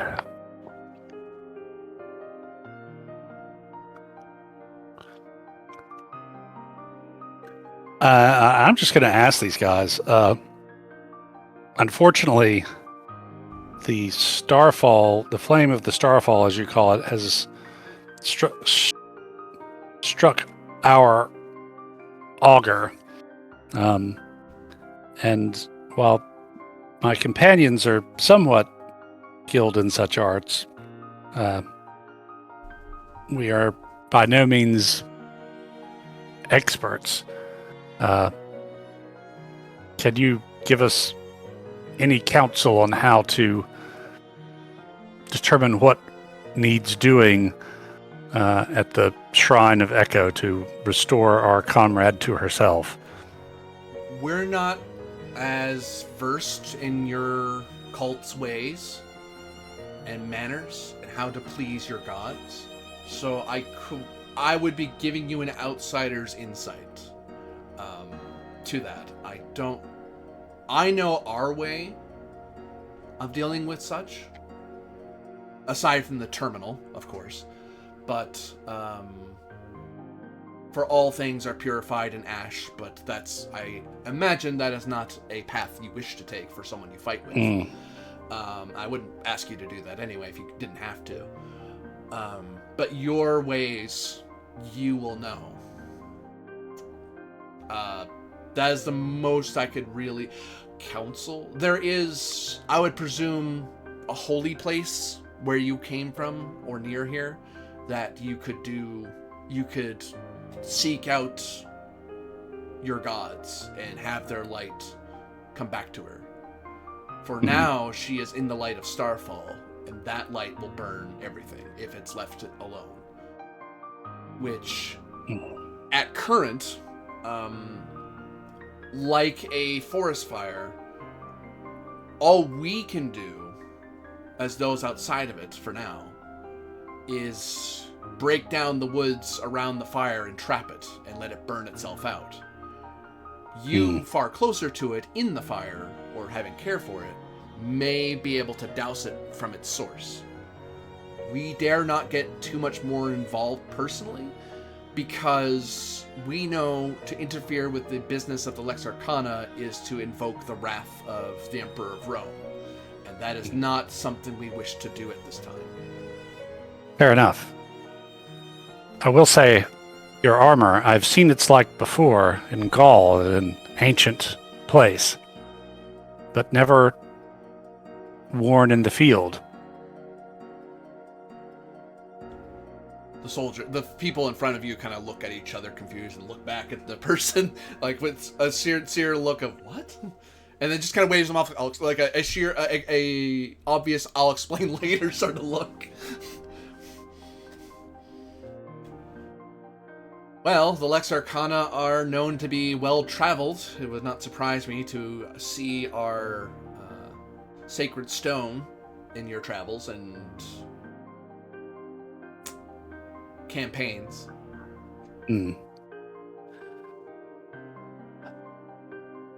Well then, know you aught of a traveler called Blackfeather?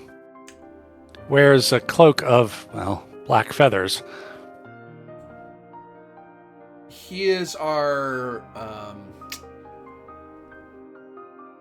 how do you say, forward soldier, spear tip? Scout? Scout Exploratio. Yeah. Yes. Good points.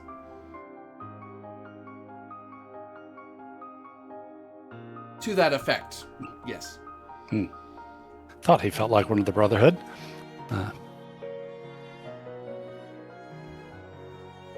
Well, I thank you for your help. Certainly we will do what we can for our comrade.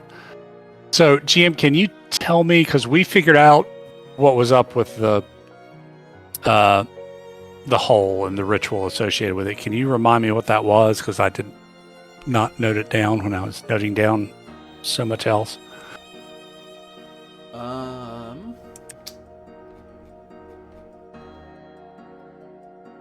Sounds nasty. The Ritual of Echo's Hole. Ingenium.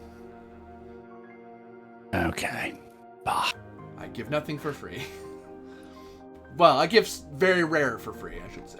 Better way to put that. Do that. 6. At least a base success. Yeah, so you would...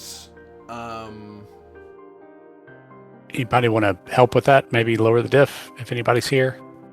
I mean, we were getting down, GM. Could we say that we have gotten down by now? At least, with Calypso in tow, yeah? And my dog, don't forget the dog. Yeah, there you go. Yeah, sorry, what are we rolling? I can help you out with that. Ingenium? Not the best, I think. It's an 8. I'll give it a whirl. If you can even just lower the diff, it might. 6. Hey. It has to do with... It wasn't all that long ago. So I will say to you that you would step into the circle and you would begin humming a prayer to Echo and concentrate on that which is true about yourself. And if you are truly of Echo, or of Echo's cult, to put it that way, the Imperial cult, because she's not helping people who aren't who don't revere the cult. It's like, no, you're an enemy or you're an outsider. I'm not helping you. If she is helping you and you do it right, then instead of following the rest of the way, you'll ascend back up. And that's sort of a rite of passage sort of thing. It's a way of showing to anyone watching that you are of Rome. You're loyal to Rome and its gods. It's a very extreme thing to do. It's usually something done by priests. It's not something... Because it's a matter of magia to do it. And people tended to eat the mushrooms to get in the groove, right? Some do, some don't.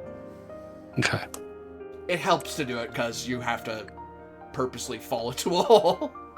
Right. And that's not an easy thing for a person to do. The mushroom kind of overcomes that fear of stepping into a hole. And the uninitiated, if they just eat the mushroom, not knowing, legends say that people end up wandering into the hole anyway. Which, whether that's Echo doing that to them, or that's just how the mushrooms are, is a question for gods and augurs.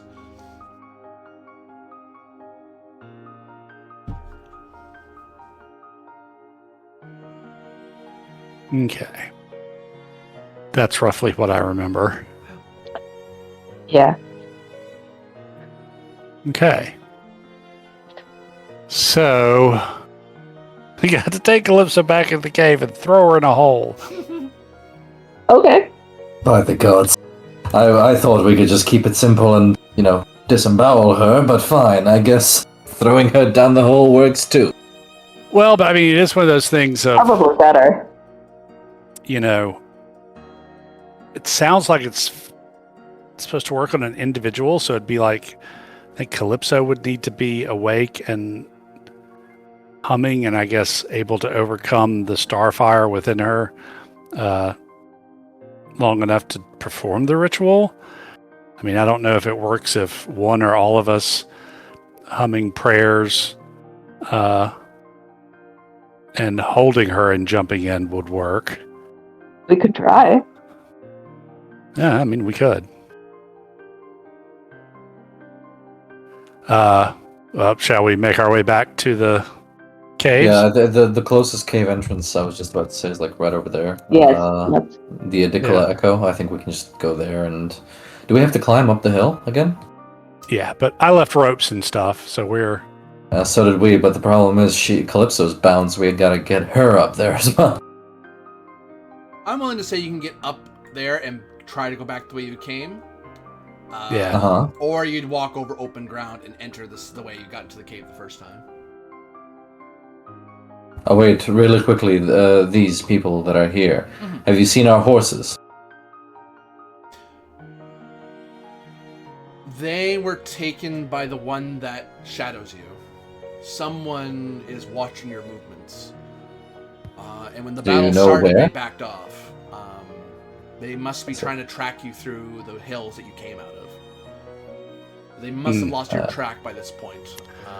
I would say they're waiting for you outside the cave or from some hiding point. Outside the cave, up there or down there? Down there. We didn't even know you were coming from up there. Yeah, I say probably, so yeah, we could probably avoid some potentially flubbed rolls if we cross overland and then make our way up to the Adicola Echo instead of going back through the whatever this cave system was called. Although they connect, obviously. So overland, not climbing up hills. That's fine with me. Or at least not climbing up hills till we get over here. Yeah. I think we can... Corby said we can just go overland to here and then go back to where we were. We don't have to go back to this silly cave. Or I mean, the pretty much from what we learned and from what Corvus remembered, this entire area is connected. Is crawling with catacombs. Like we know that supposedly the Corvus Coronum over here can literally go through the mountains. So there's probably all sorts of connecting caves. So yeah, I'd say just take the easier route, or what appears easier. And who knows, maybe we'll surprise the guy watching. Exactly, and then kill him. and get our horses back. So I nod to the soldiers and the leader, and we thank you for your assistance and for helping us to achieve at least part of our mission here. Diana be with you. And Mars be with you as well, for you need his fortune in battles to come. One of them looks ready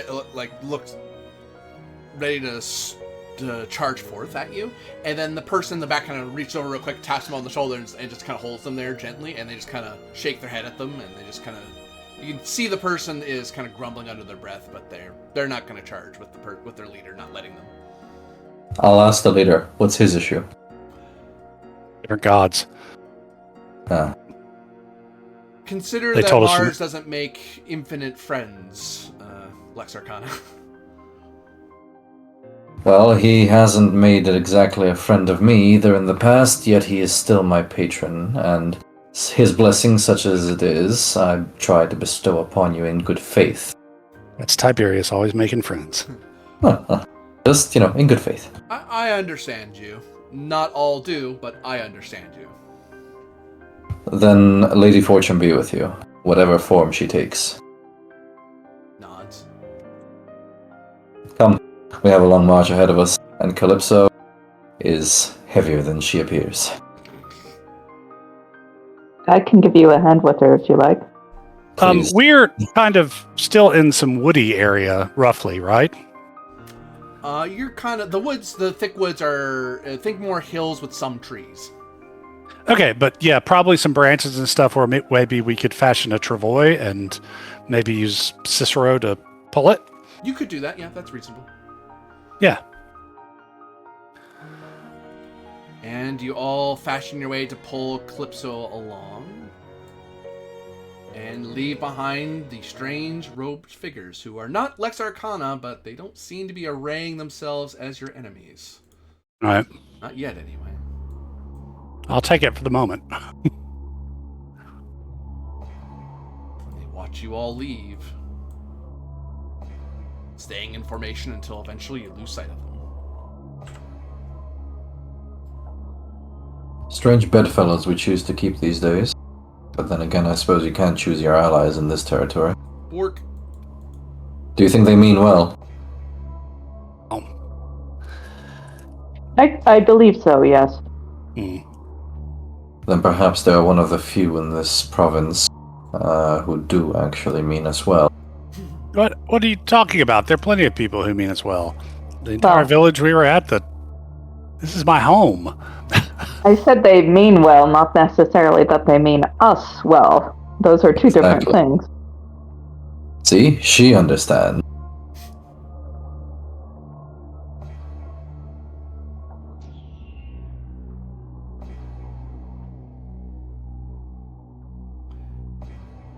Yeah, let's make our way back to the cave.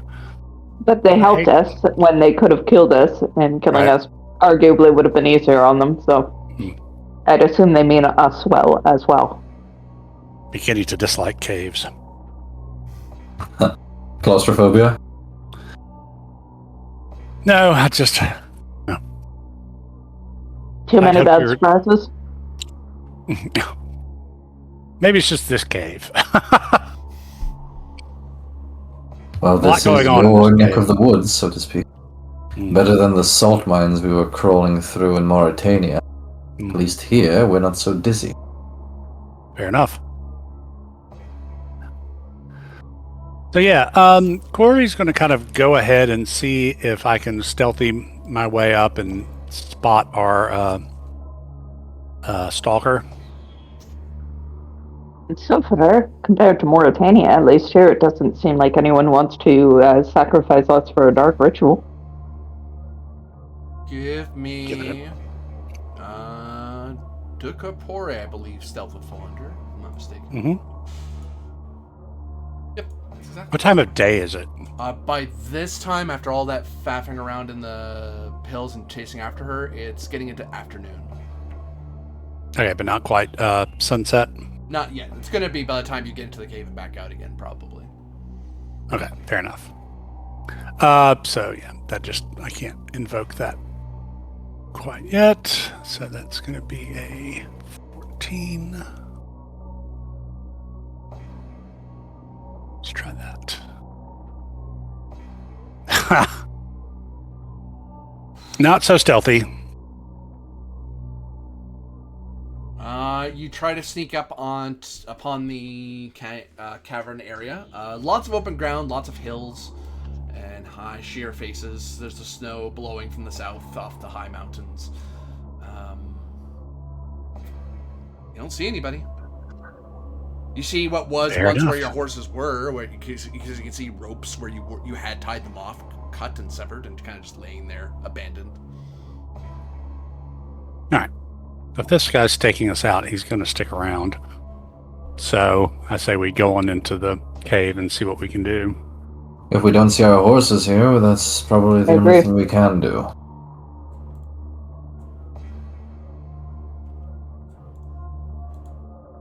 Back below Ah, the you go. caves.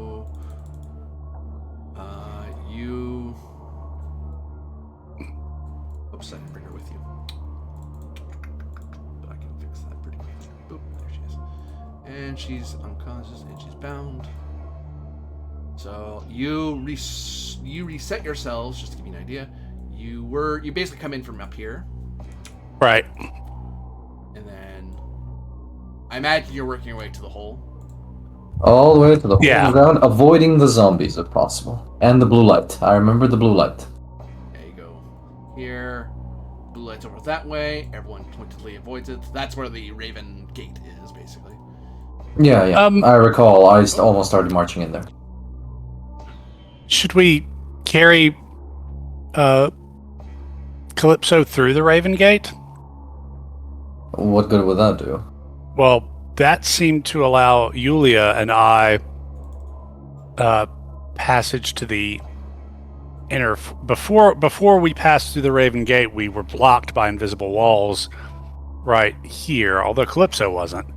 But I'm wondering if that was more the starfire inside of her, and if maybe it might be helpful to carry her through the Raven Gates before continuing on, because it does symbolize a passage between one state of being and another, usually life and death, but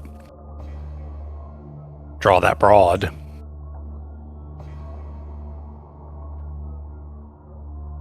I mean, just a suggestion. Does this suggestion make any sense from a magical point of view, GM? Can I deduce this? Smash you. That's what I'm talking about. I'll try and help. Imperial cults? Yeah. How does a roll like this happen? How does it happen? Math. Math happened to you. Well, the math ain't mathin'.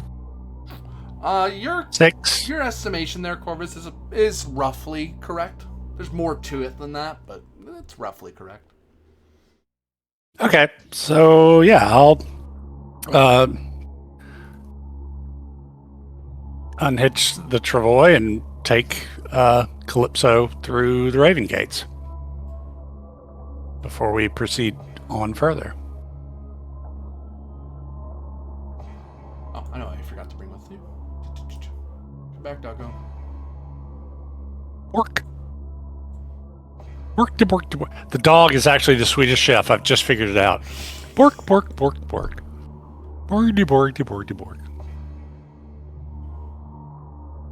So who carries the body of Calypso through the Raven Gate? Oh my god.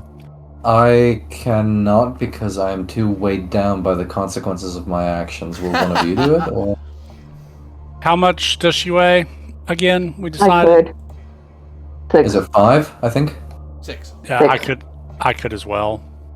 But if it comes to a Demagia or something roll, or I mean, you might be better equipped to handle that. I mean, I can take off my armor. I think If you'll you're help. better equipped than I am at Demacia based on the past roll, because I rolled a total of 8 on Imperial Cults. I think you rolled 10. I rolled 11. overall.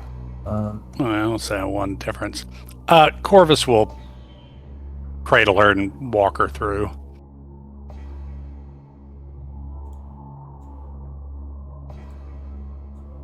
It was his idea anyway. As you pass through the gate, you notice her body erupts into flames. And in the flames, Owie. you see something. You feel something deep in your soul.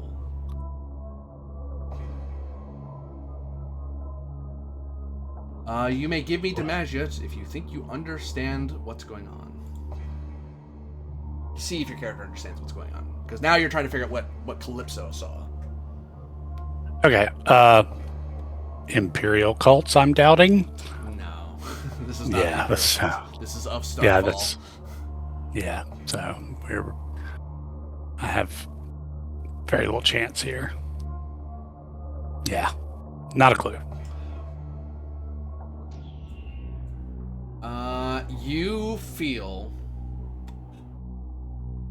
that you can feel her catching on fire. You can feel the heat radiating not upon your skin, but deep under the skin to the bones, into your heart, into your lungs, but not on the muscle over it. Behind your eyes, it is. You feel it, and you, as you're about to step through, you realize that perhaps you could step back and that will stop the flames. You could stand in the middle and wait it out, and maybe it'll go away. Or, as you're moving closer, the flames get hotter and hotter, you can try to pass through the gate. But if you do that, well, I won't say more than that because you didn't make the roll. I can only tell you what you feel. Because that's something you feel. Okay. I'm going to try to push forward quickly, without dilly-dallying, through the gate. And Gritting my teeth. probably. This doesn't feel good at all. I require of you $50 for the DLC. And then after that, I require... What is the DLC? The downloadable content.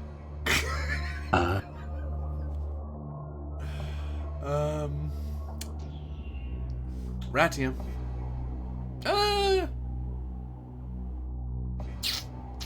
Yeah, Ratia, I'm right. I was thinking Octoritas, but it's not really what you're... Rather have Ratio. Oh, that's good. I mean, not that there's terribly much difference, but, you know.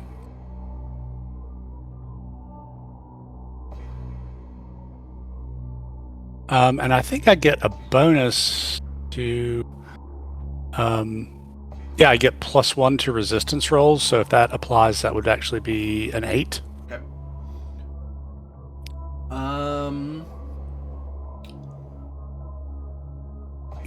Can you suffer 2 damage? Sorry, 1 damage. Can you suffer 1 damage? Yes, without any difficulty. I mean, besides owie. Yeah, you suffer 1 damage as you go through, but it is you're asking a lot of Corvus here to purposely walk into something that's making him on fire. Like, that human instinct says, "Don't do this. This is dangerous. You might die."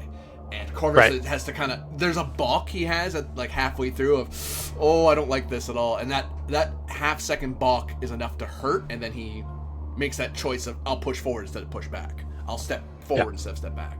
And I mean, to be fair, he's used to standing in a line and putting steel through other people at extremely close range and risking the same himself, so not the first time. You step through, and the flames wink away, and you see deep in Calypso 2 fires. One, the light of the sun, white and yellowish, and hints of red, and another light, almost an ultraviolet, almost black color, with filaments of sulfur sparking at it. And you feel that this passage has given her some semblance of equilibrium, though a choice must still be made by the soul that bears these flames.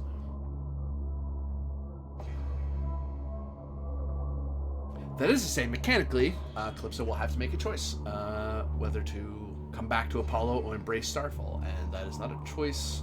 You have done all... You actually find that... I'll just tell this to you for free. You have... Well, for free. You nearly got burned alive. You could dump her into the hole and force her to make that choice, and she'll come back or not. The hole, basically... this is a free choice she gets to make, because you went through the gate. If you dropped her in the hole, she would make a choice of die or convert. Either Echo will save you, or she won't. And if she doesn't, she just keeps falling. You've given her the choice through the Raven Gate. I step back around to the people sweating a bit, I'm sure, and I get the feeling that accomplished much. I can see that the fire of Apollo still burns within her, and I think the gate equalized it with the darker flames. But when she awakens, she will have to make a choice, but she now, I think, has the option of a choice where she did not have one before. I think the whole ritual is no longer necessary. It will be up to Calypso, and then, depending on her choice, our reactions. A choice is more than any of us have ever gotten in this life, which is good. If she is truly herself, then she will choose right. And if she is not, well, is there a right in this case? I would think so. I do not think that this starfall is of the Imperial cult. In fact, I very much think it is not. So then, forgive me for saying, but if she chooses poorly, we shall have to administer the Lex's justice on her. Exactly. Our actions will be determined by her choice. A song comes into your mind, lyrics of which you know only one line, for it is in Latin. The rest are foreign tongues you do not understand. Neither Ratian nor German, eh? No. Berber? Oh, there it is. Punic?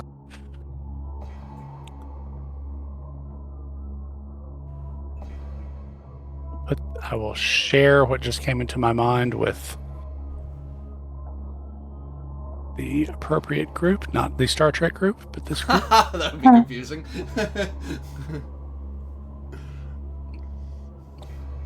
I'm gonna do everything one-handed because my cat is insisting on being in my arms. There we go.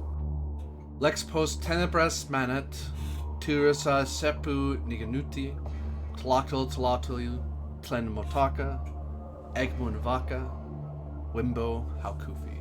You can say the words as easily as I just did, but you only understand lux post tenebras manet because that's Latin. That's the language you know. But the rest you can say, but in song, but the song kind of just dies out because you feel there's more lyrics, but you don't remember the rest of the song. But those lyrics you can remember, almost like you felt them as you stepped through the gate, and the memory came back to you. Well, I know I've heard "The light remains after darkness" before in some of the visions. Yeah.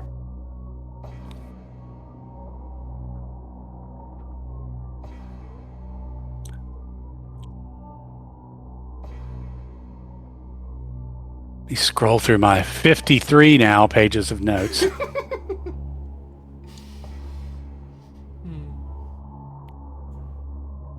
Not just for this adventure, but for the whole campaign. Okay, good. I was going to say, I'm like, geez, I haven't been that vague, have I have heard some of these languages being spoken by the tribes further south of the Great Desert. Occasionally when traders came up, but I know not what they mean.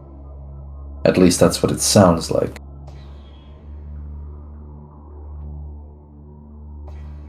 strange. As for the rest, your guess is as good as mine. I never knew your pronunciation was so good.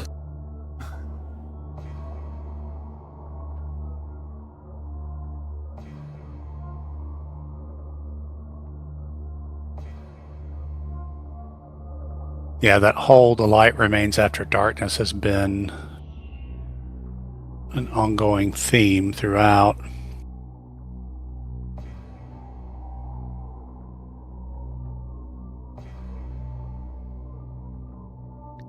In various forms. Okay, anyway. Write that down later. I have two hands. Aha, the cat is collaborating with me. Yeah, pretty much. Fear my cat control powers. Oh, I would if you could control cats, dude. There's very little you'd not be able to accomplish. Or you would accomplish very little, it depends. More the latter than the former, but yeah. No. What, they're cats? Kitty. What do you do? Kitty, kitty, kitty.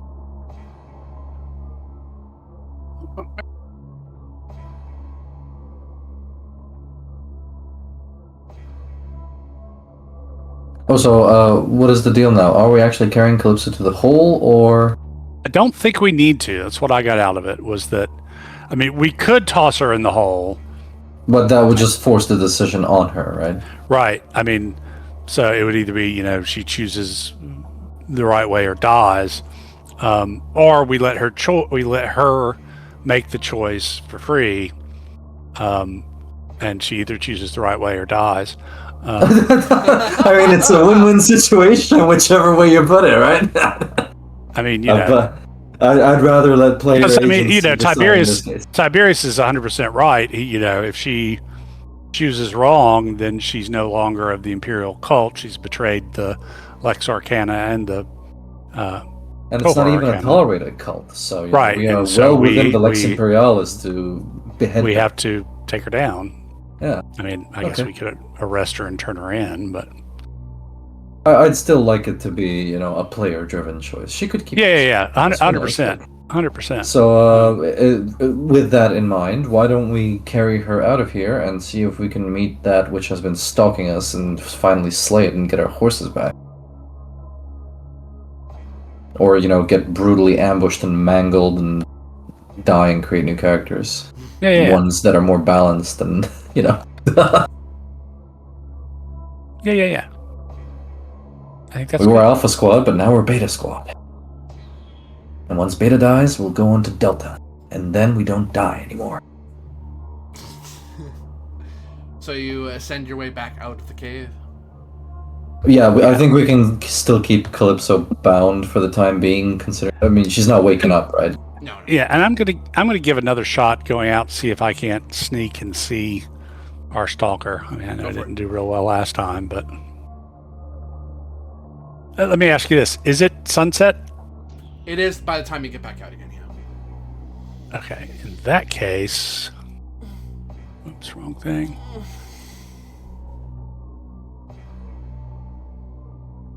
Okay, then I'm going to spend 3 pietas. You would. To invoke Diana Lycia.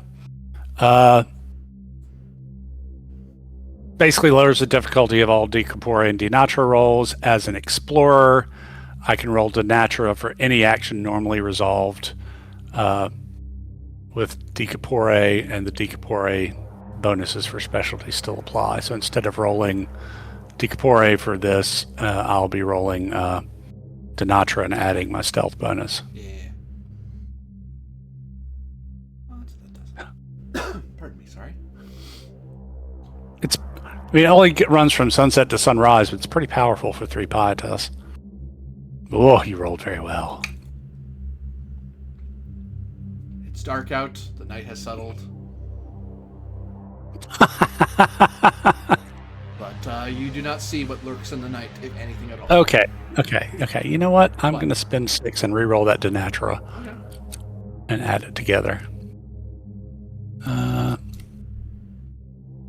If you must. Well, I don't.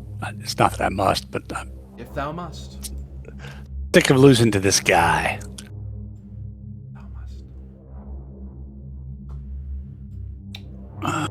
21. And what did I roll? 10, 6, 5. Yeah, you beat me.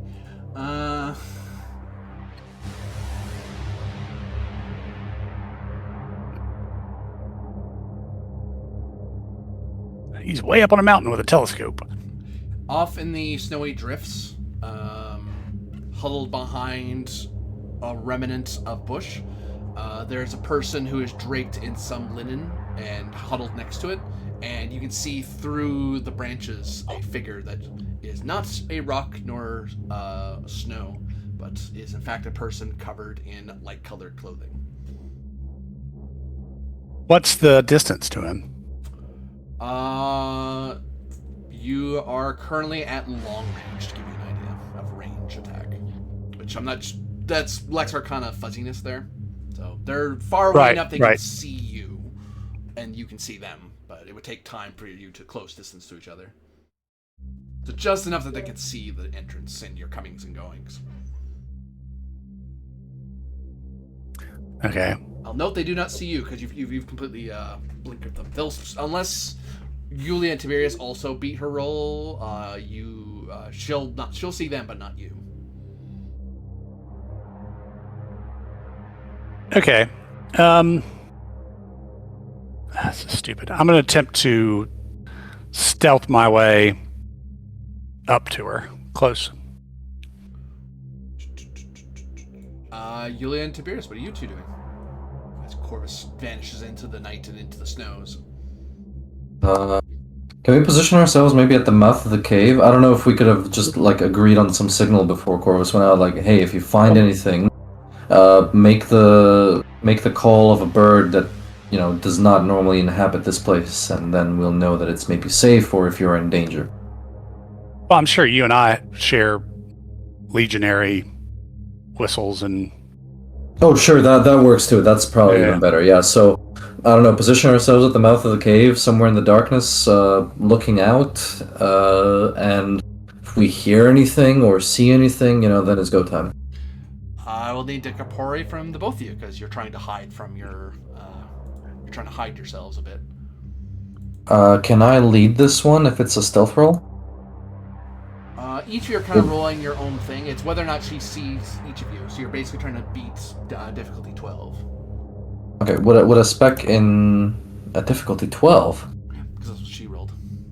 Lord. Would a spec in stealth work? Yes, totally. Goodness me. I've failed by 4. Yeah. Yeah. You'll try to hide in the dark, but she'll see you. Yulia? Do you try to stealth as well?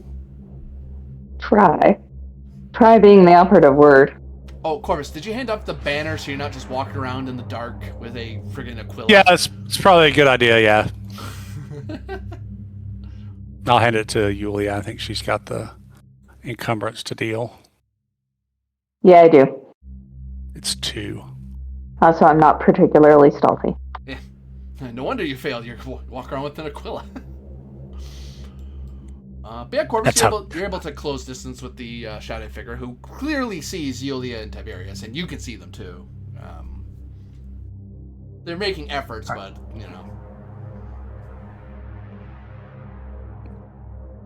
Okay.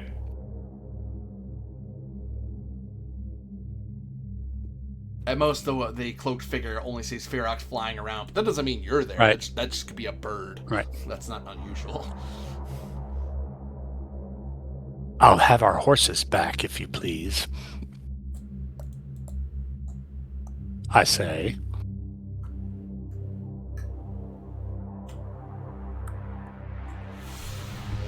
Your GM is thinking of what to do in this instance. Instinct says to society, but I believe in Lex Arcana you can intimidate someone through Debello if you're threatening force. That is true, yes. Debello is for intimidation normally. There you go. Debello. All right.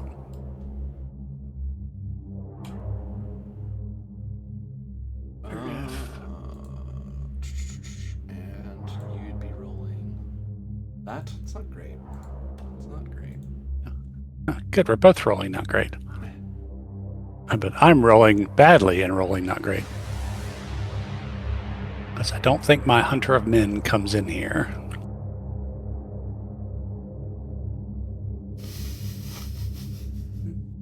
Let's do this one. In some sense, we just call it cruising. Anyway, Come rolled worse than you.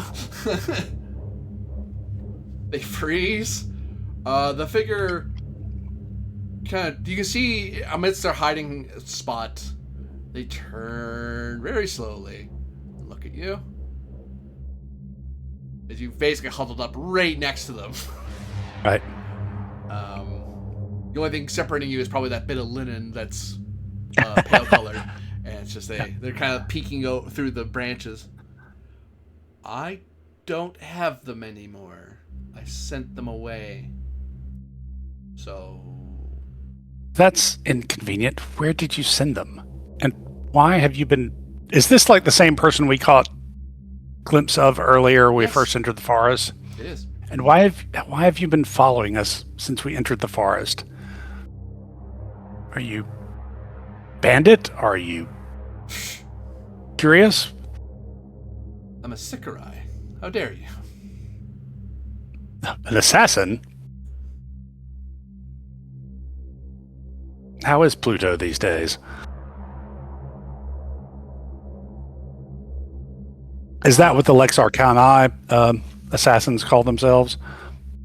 You actually did a code word there to check, because there are just regular Sicarai who Right. just take money to kill people, and then there's the Lex Arcana Sicarai, which are different. And one code word way to check on them is, what do you think of Pluto, or something to that effect? 'Cause they would know that's their patron. Most people outside the Lex Arcana don't know that. It's very rare for someone to know that. Yeah. So they kind of give you you knowing that makes perfect sense. That's how you check. It's like, hey, Right, are we okay. on the same team, or and they give you a look of confusion. What? I pray more to Jupiter than anything, which you know is the wrong answer. A Sicarai would know Right. that especially knowing your Lex Arcana, because they would check who's operating in the area so they don't accidentally kill a friendly. This person, if they're Lex Arcana, they should know who you are. They are not. Right. As for your horses, I sent them out east toward the Speculuna Ketras Corvi. Whether they're still there, I don't know. They may have just kept going. I just needed them away from the cave so you couldn't outrun me. So are we your targets, or are you hoping we lead you to your target? You've had plenty of opportunities, certainly. I seek out the Raven Crown and those that aid him. Ah! Well, it turns out that we may be, at least temporarily, on the same side. We too seek this Raven Crown.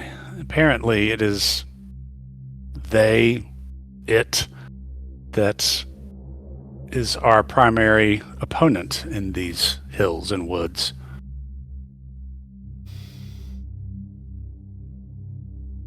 Who led their legionaries to their doom from pride. Well, the Raven Crown's pride.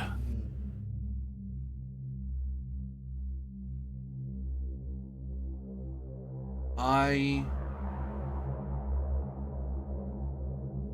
am of a wish to ask you to not disparage the Legion commander, for the Raven Crown stole his honor, and I'm to make sure it stays untarnished in the eyes of Rome. Are you working for Aulus? You'd just like that old man to hire somebody to make sure the family honor remained intact, and his brothers as well. A Sicarii that reveals one's employer would be not a Sicarii for very long. Yeah, I waved that away. So, the Raven Crown and the Legate, one and the same? Or is the Raven Crown something else? I was told the Raven Crown led the legate into the forests, and I was to avenge him. Ah, that clarifies several things.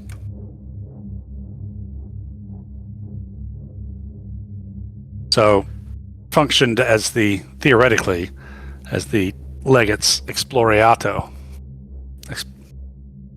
Explorato. This scout. Or guide.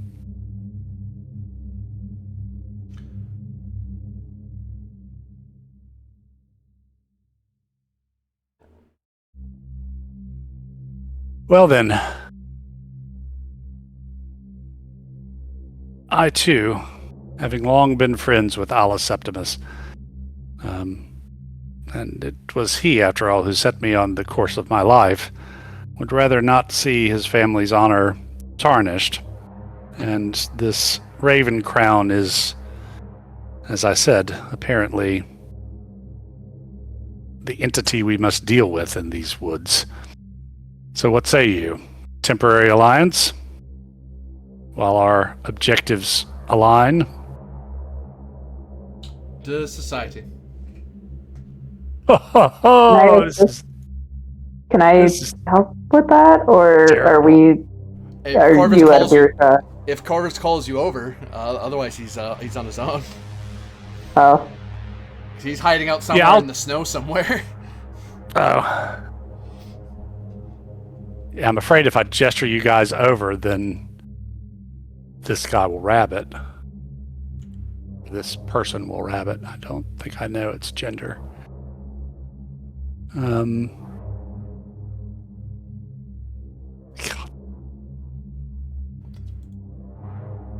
This is terrible. I'm rolling a massive 6 if I can use decorum, or streetwise, either one. A massive 7, rather. Streetwise.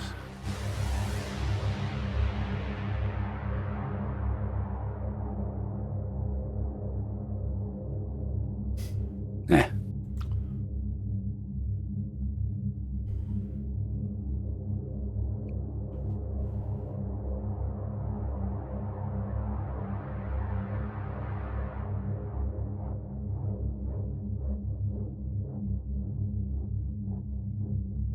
I cannot promise alliance, but for now, I do not suspect.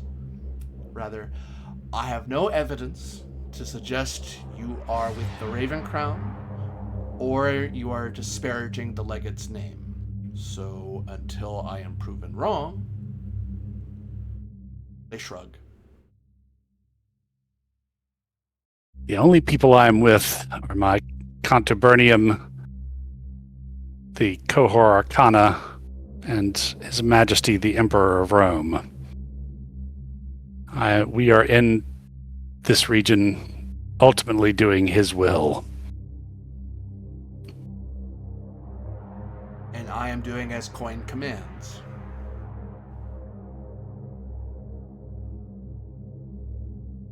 Well,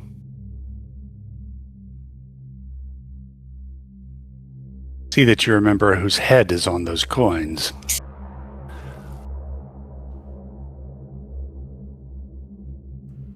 And go get our horses. Yeah. I genuinely don't know where your horses are. If they stopped anywhere, it's at the Spilica Cantus Corvi.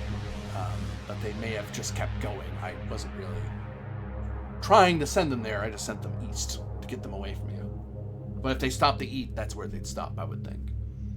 So if you send me to go get them, I may come with nothing.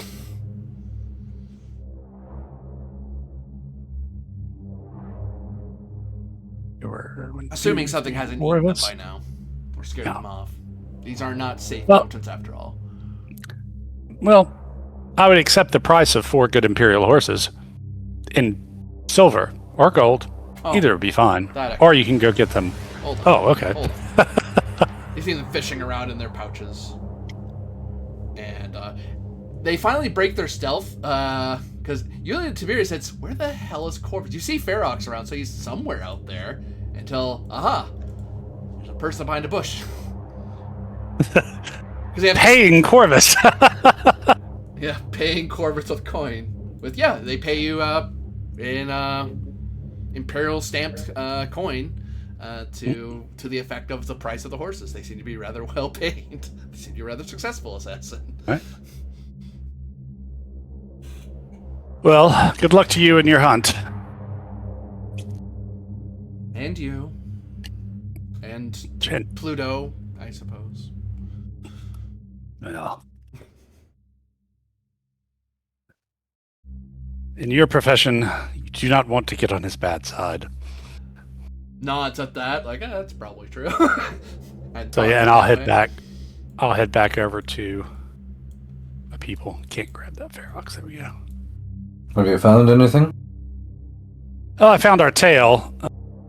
I suspect that Alice Septimus has hired him to ensure that his brother's name isn't stained. He too is after this Raven crown. And yet this mysterious tale steals our horses. It's a good way to be able to keep track of us. But he told me where he sent them, over towards the east to the Spelunca Cantus Cori, so we could always go over there and see if they're still there. But he also paid me in good Imperial silver the price of 4 good Imperial horses. Not that we need silver. I'll look over to Yulia Rufina. We are loaded as it is, as it were. I mean, speak for yourself. I'm no patrician. No, but you serve in the Contubernum with a patrician. Right. A horse is nothing to sneeze at as far as cost is concerned. We need a horse to carry Calypso back. We'll hardly reach anywhere, and we're the prime target for an ambush if we just keep lugging her around on our shoulders. We've got a Travoy attached to Cicero. We've dog carted her.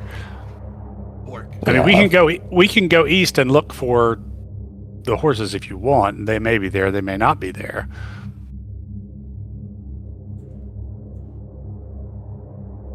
Well, it doesn't hurt us to look, does it? Fair enough. That's right.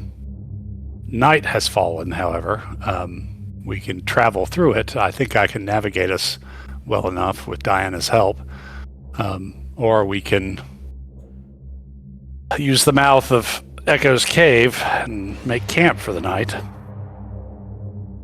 Perhaps the other cave can also serve as a suitable campsite. How long would it take to travel that distance, GM, from...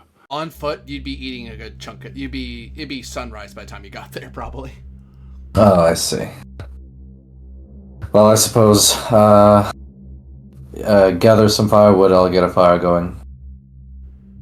Yeah, sure. And I'll also get some firewood, I don't know, chop down a tree with my axe if I can. More you gather up loose... Yeah, I won't chop down a whole tree, that's just crazy. There's not that many trees out here.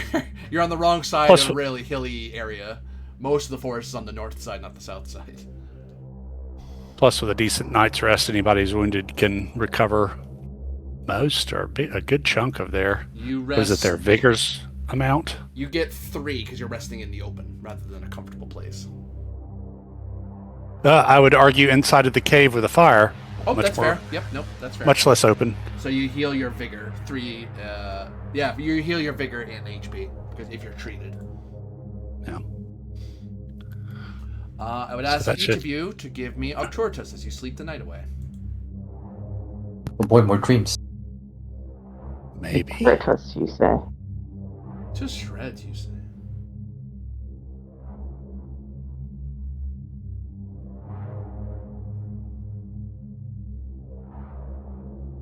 You here?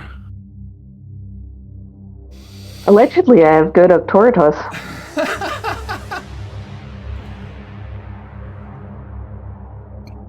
You wouldn't know it from how I roll.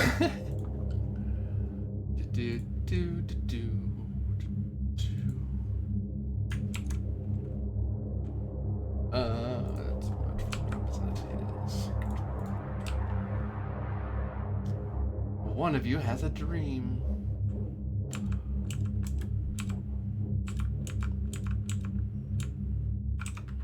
It is a dream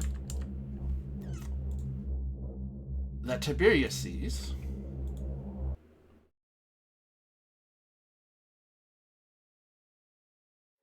Wrong one, this one.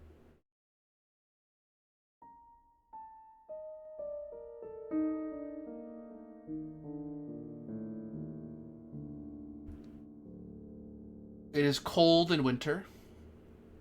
You see snow in all directions.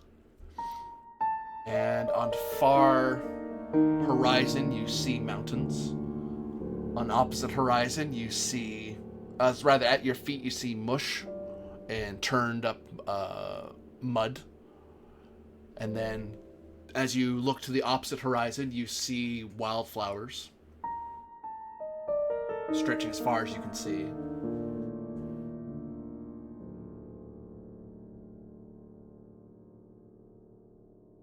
Okay. What do you do? Go towards these wildflowers. I'm curious.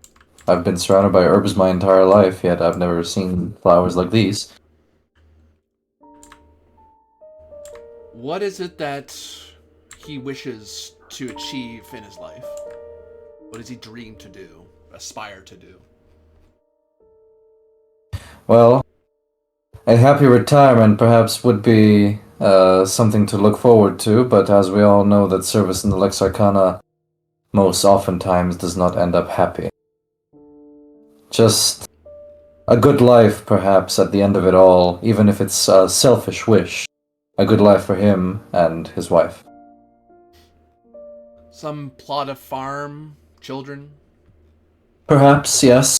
As the world falls perhaps into chaos around us, at least I can rest assured, knowing that I tried my best to stem the tide, and that I can enjoy a moment's rest. You see in ghostly actor image the things you wish to see amidst the wildflowers. Kids running around smiling, your wife kind of watching them and then working on something and mouthing something to you, words you've probably heard before from her. As you stand amidst the wildflowers, you see your dreams manifest. And all the while, the stars get larger and brighter. Larger and brighter. Until they're as large as the moon themselves. Is the world falling apart around me? You feel sick in your stomach. You feel queasy and disoriented. And you feel as if the very stars themselves are falling toward you. That for all this, the sky falls. As it has always fell. As it continues to fall. Time and time again. I will take some solace in the fact, like I said, that I tried to do my part as far as it went. And, embrace my wife and children as the stars continue to fall. And you wake in the morning. In that final moment, as all is obliterated into white and ash. Corvus? Yulia? If we can, please, may we stop the stars from falling down onto our heads. Perhaps in the near future. That is the plan. We have stopped it in 3 other places. And yet wherever we go, things remain the same. Are we truly stopping it, or are we merely stemming this tide that comes towards us? Remember, we learned that what we are doing are strengthening the pillars of Rome. And as long as we manage to do that, they will hold the stars at bay. But Mars, forgive me, I fear that Rome's pillars may be too weak for what Rome has decided to take a bite of this time. I clap Tiberius's shoulders and go, well, good Tiberius, that is exactly what we're here for. We're the Masons. For some good Roman concrete in all the cracks. Shore things up. I truly wish that I could have your cheer, yet you are not plagued by these dreams as I am. Perhaps I have misappropriated Mars in some way, so that he plagues me with these nightmares. Never mind. I shall make an offering of someone's severed spine at his altars when I can. You are deeply creepy. Please consult the deity which I worship. I choose not the offerings, they choose themselves. Now, I believe we have some horses to find. Yes. We can hope anyway. Yes, let's head east. Well, in the worst case, the cave entrance is perhaps something we can explore. So, GM, I know there's rumors, particularly around the Corvus Coronum, that there's, networks of tunnels and caves underground, and we obviously know that there's, connection between Calypso's cave and the Colossus Cave. Does this is there any rumors growing up around here that all of these caves here are somehow connected, or legends to the effect? Disientia.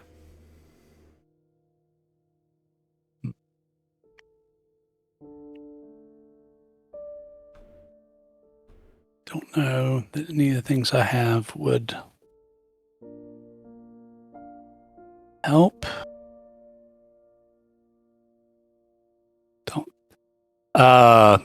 Investigation is the only one that might be a long shot. I wouldn't take it, yeah. Okay, so base Disientia. Fair enough. Which, not spectacular. The gods intervened.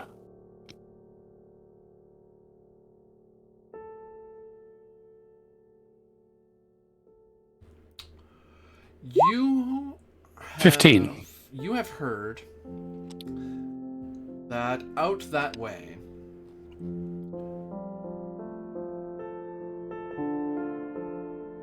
is in the east.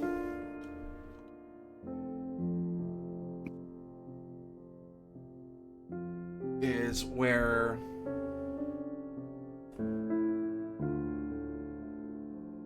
people once heard songs long ago,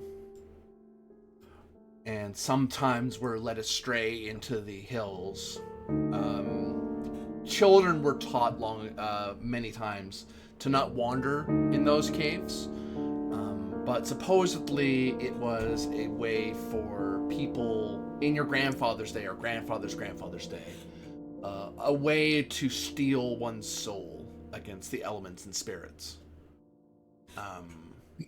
Although echo was something you echoed out into the ears of gods, and the Spelunca Cantus Corvi, you would find flight even in darkness if you came out of it. Otherwise, the darkness would take you. Is the old way of saying it. Outside the Lex Arcana, one may see that as just a test of courage, or a test of manhood, or something to that effect. But knowing what you know, that magic is real, and many legends have far more concrete reasons for existing.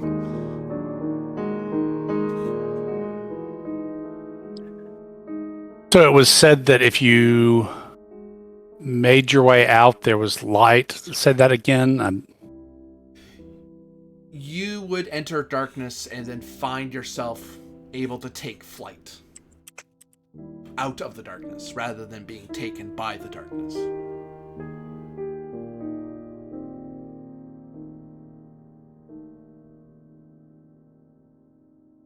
Or you get swallowed by the darkness.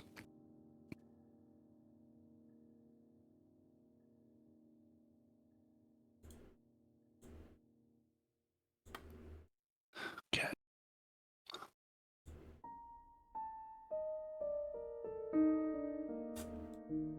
But in time, after some traversal and eating up your morning, you do find your horses hiding and nibbling at what greenery they can find near the cave, as they are trained well enough not to wander too far away.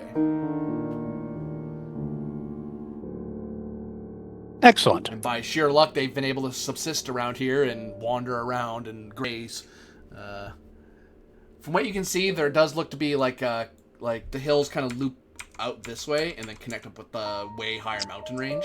So they can't really run further east. I mean, they could, but they'd have to go like mountaineering, and there's no real reason to flee that direction if they don't have to. If anything, the horses would rather flee that way if they're running away from something.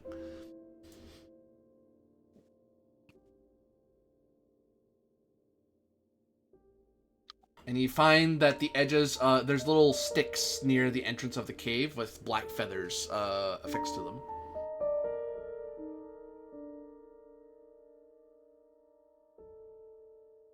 them. Recent or? Oh yeah. Cave-mouth even looks like it's been washed. Like someone took Mr. Blackfeather, I wonder? Could be, or Raven Crown. There seems to be a lot of blackbirds around. Raven Gates, even. Well, shall we hobble the horses and see what lies in this cave system? Might as well. I think we can... Perhaps we can leave Calypso here this time. She is bound further enough not to, Oh, I'm sorry, GM. How much health do I recover? Your vigor. Vigor.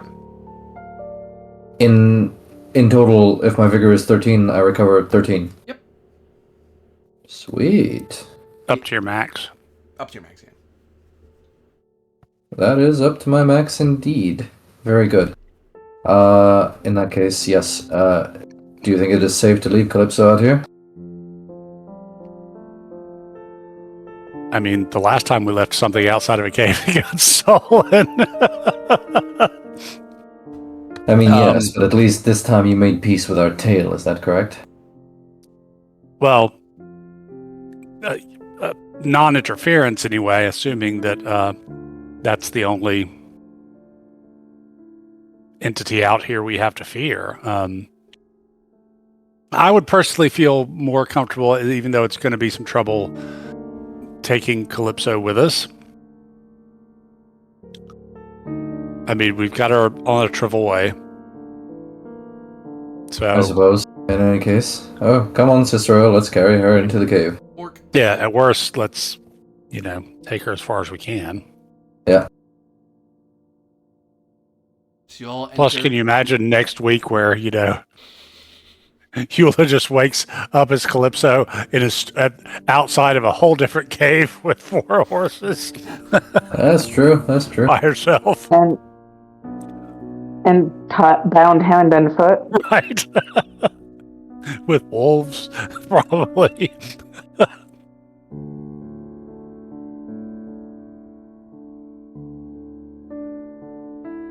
So, you each enter the cave system? Mm-hmm. Yes. And with Calypso in tow. Let's see if Corby has a map.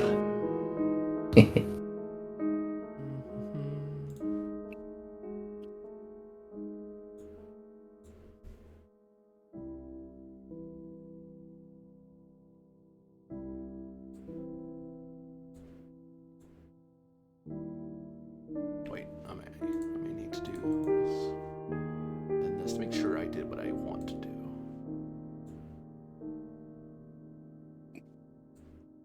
So like that? Yeah.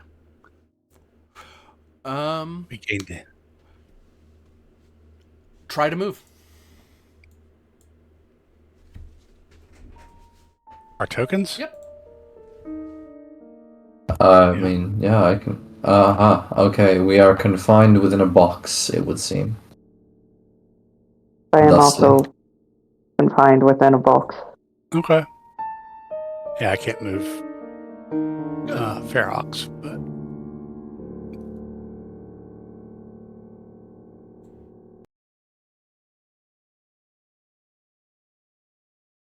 You are all left wandering. in the dark.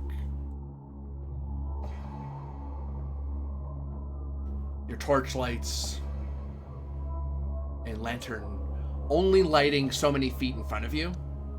As you twist and turn, it never extends more than 6 feet at a time. It's very narrow. The air is very musty. And you lose daylight very quickly after only a few turns.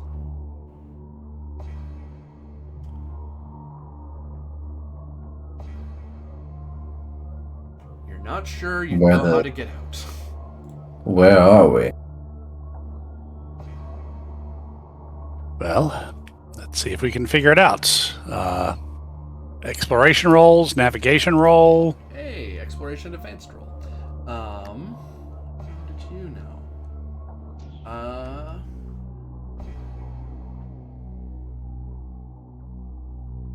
You are looking at difficulty 12. Number of successes.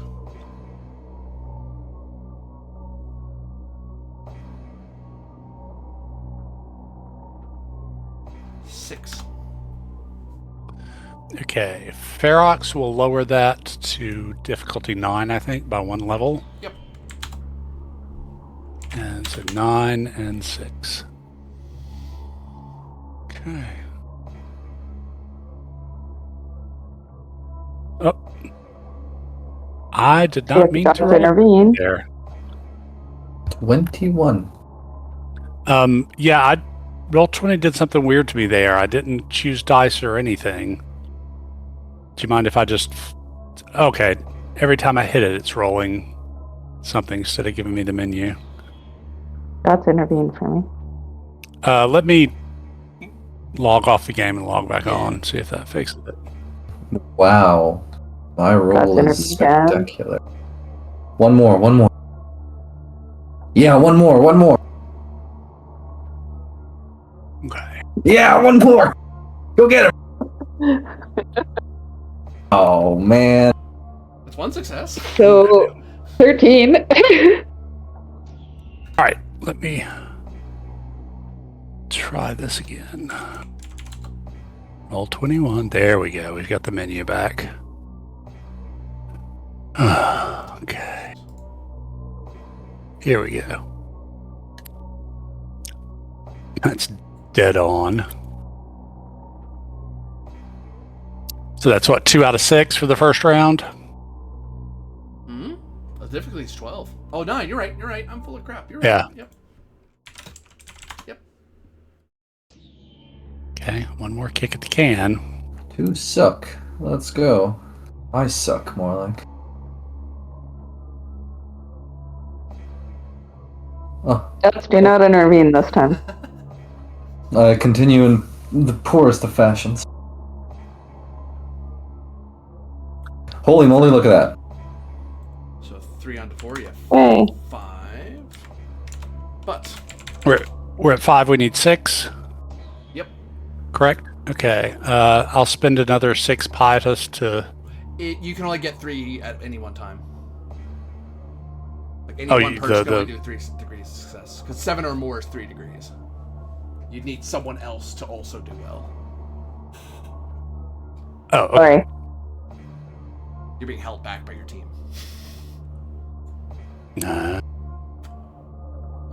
You end up having to spend the night in there. You're trying to figure a way out, and it's a lot of not this way, not that way, not this way, not that way. Okay. Well, I think we can probably handle that. And try another kick at the can tomorrow morning. Yeah. I will ask all of you, Ratio, as you try to sleep in this dark cave.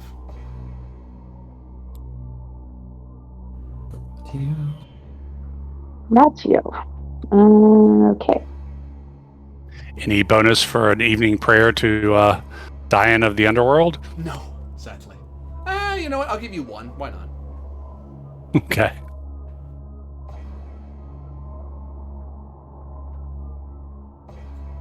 Let's go with that. 11. I'll take 9. it.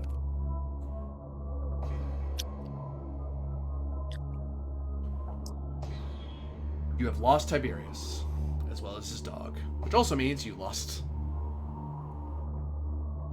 your auger. Ah.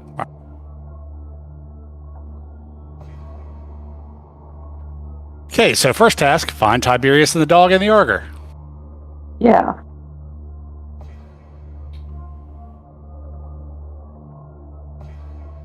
That,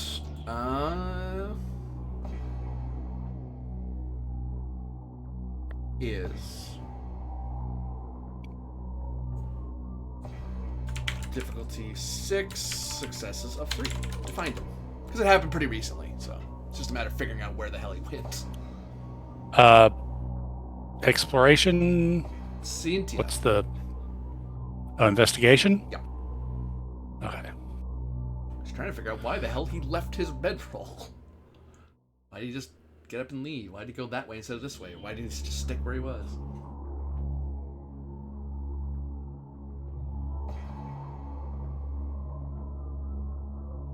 Nope.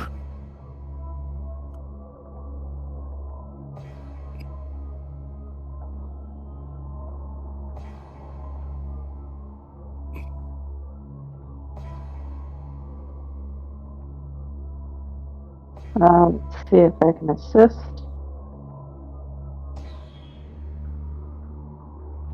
Not many.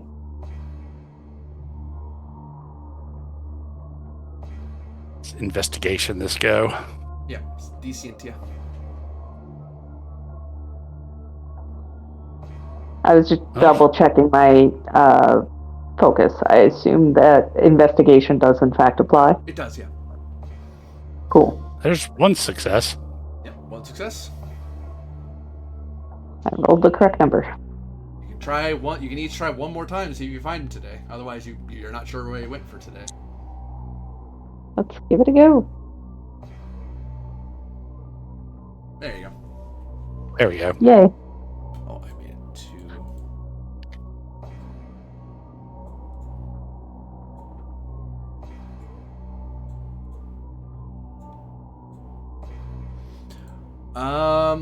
Oops. Tiberius, you noticed that Cicero had pulled Calypso along, away from the camp, distracted by something. So you went to go get him before he got too far away. And then when you turned around, crap, you don't know where Corvus and Yulia went. So you were probably doing your own level of investigation of where did they go, but do you want to sit still? Do you want to call out for them? And by the time you're starting to like get ready, probably I imagine to shout for them or something. Yeah. They find you. Oh, thank the heavens you have found me. I was about to tear the whole place down. Well, let's see if we can't find our way out. Yes, please. I've had enough of this blasted cave.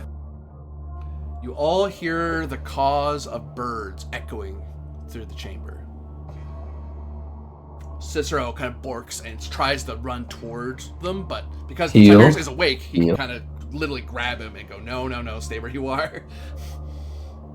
Does this mean that we are outside, or that these birds are unnatural? Now, the legend does say you'll learn to fly out of the darkness or be consumed, one or the other. Oh dear.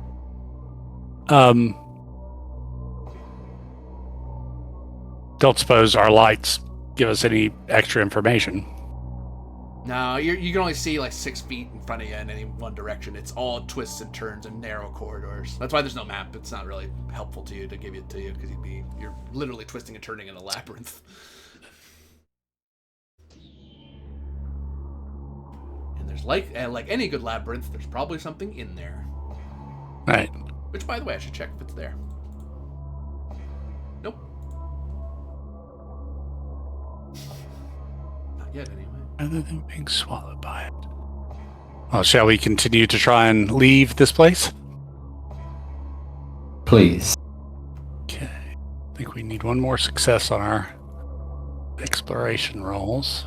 So I need this one. The Natura. Oh. Yep.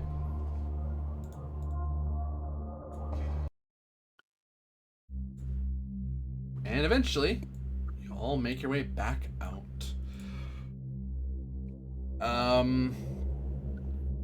And you find what appears to be a long robe made of raven feathers. You find 3, in fact. Huh. Hey.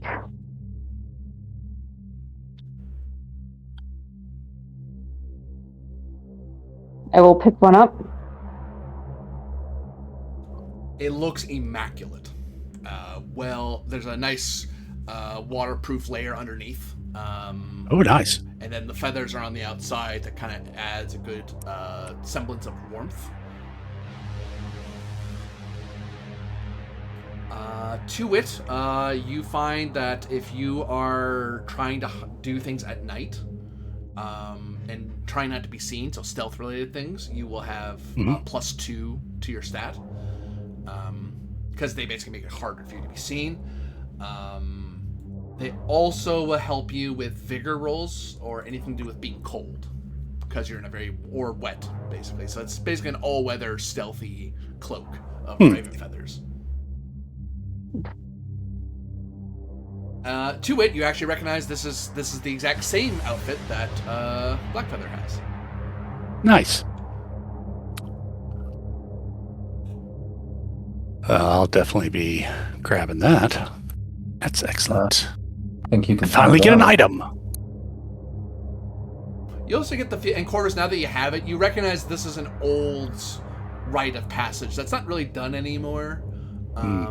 It was done long ago, but people in Raetia and Germania will respect this. So you find that you think you know that the society with Raetians or Germanians will more likely than not be easier going on you than otherwise.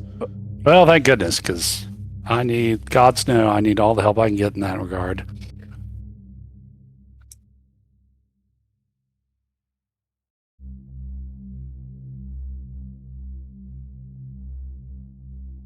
And yeah, be glad you didn't run out of time in there. There's a very bad thing if you're stuck in there too long. Fair enough. I swear, everything wishes to kill us in this place. Raetia is now faint of heart. Alas. Do that. Okay, so we've got our horses. Like, this is mapping out the kind of routes that the Legion took when they split off and went to the woods. The suggestion is that if there are a group of well-armed bandits or whatever out here, they're hiding in the Corvus Coronum. So shall we kind of head over open land and just go head to this yet another cave? Wouldn't we want to return the eagle first, perhaps? We could. Or we could go to another cave. I don't mind. Well, my whole thing is we're here and we're not done with everything we need to do here. Right, so we might as well wrap up here, right? Yeah. Yeah. Okay, in that case, can we pass through this little gap here? Or do we have to go around the hills, as it were? There's a pass there. You'd have to be as long as you're very, very careful, you could probably get there. The downside is that sort of pass will probably be like a single fileable valley. Okay, well, ample opportunity for an ambush, so be careful and keep your eyes peeled on the sides. What if we took a detour either here or between the hills here and approached it from the wood side? Same deal, or? Similar deal. You'd be coming from the forest through the hills. So instead you'd be going through a gap in the hills there. Mm-hmm. Rather than mountain and hill. So you'd be coming out of the Nemes Exilium into the Colus Cavi to get to the Corvus Coronum, rather than trying to needle your way through the Merideli Montes to get to that same area. Depends if you want to like that plan. Yeah, I kind of like that plan better. We can either hit the road and then go into the forest up here, or we can maybe travel a little further and then cut up between the hills here into the forest and then over. Sure.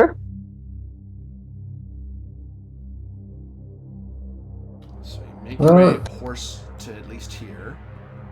Yeah. Yeah. Are you going north or west? North or west? Or southwest, I should say. I think we can take southwest and then cut into those hills up there. Yeah. Thus. Like this? Okay. Yeah. In that case, you get to about Keeping there. a sharp eye out.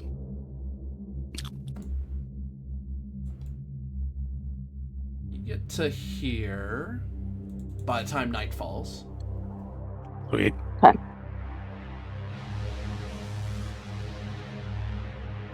You could push on through the night, or you could rest in the woods.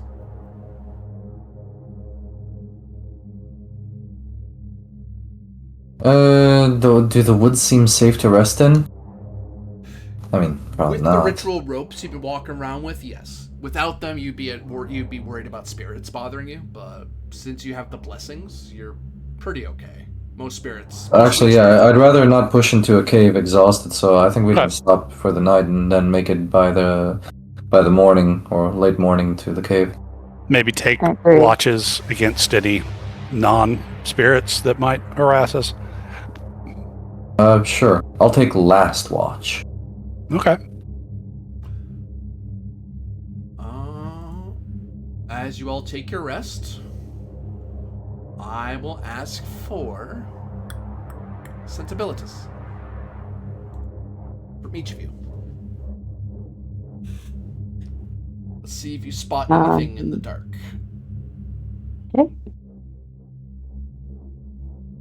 I probably do not with a 6.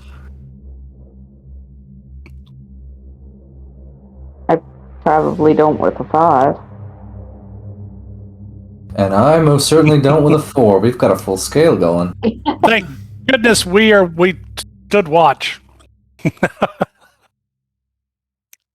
Oh. No, it's you, actually. If you're the one that doesn't, someone else appear.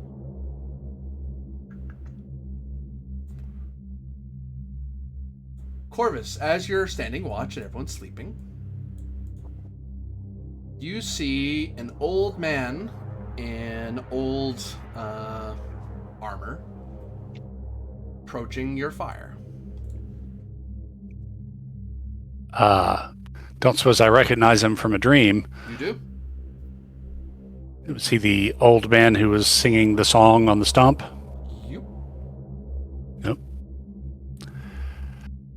Well, I'll bid him welcome. Is his armor old Roman or elsewise? It's more Germanian in style. No. Well, then I'll greet him in German. He responds in German. He stops when you greet him, and he holds up a hand to plainly highlight that he sees you and you see him, sort of thing. Right. Hello there. Come and share the fire, Uncle. There's a bit of a chill in the air. He walks over, and you see his skin is very, very pale. His hairs are just barely a shade of gray, almost white. And he looks, for all his age, he's, although age has weathered and worn him, he looks still a chunk of muscle and meat. A soldier who probably looked a lot scarier when he was younger. Maybe now a mountain spirit. You travel with a Roman and a Mauritanian. Interesting company. Good companions, though. Reliable in a fight or an audience.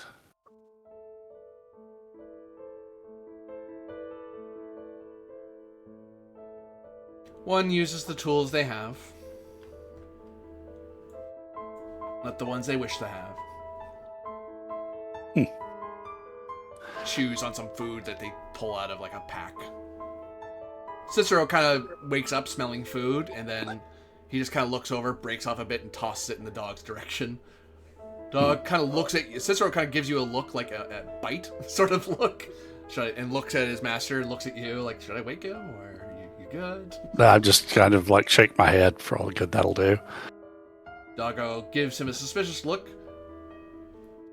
sniffs at the food and licks at it and nibbles at it, but keeps eyes on the weird stranger and stays Fair there enough. Tiberius. Like, okay, I'm not keen on this guy, but whatever. Free food. Well, I hear the woods these days are not the safest place to travel alone, Uncle, although, admittedly, you look like you could handle whatever trouble might come your way. Exile is never a thing taken lightly for men or spirit, so one learns the paths of the forest or else finds themselves unwary of loving deceivers. And which of the two are you, man or spirit?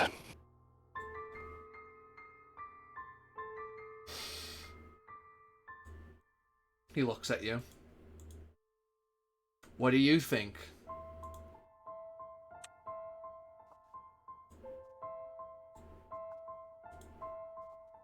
Chews his food.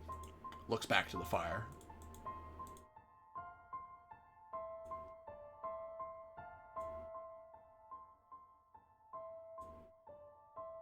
My guess would be probably more toward the spirit side of things. I think I have seen you before, although not in the waking world. You have visited me with strange dreams of dire battles.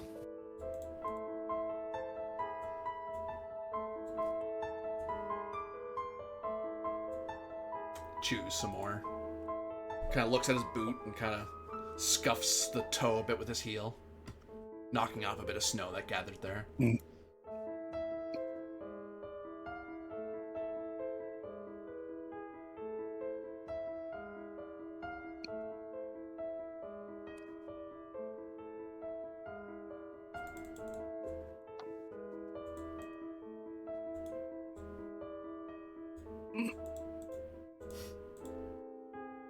So what brings you to my fire tonight?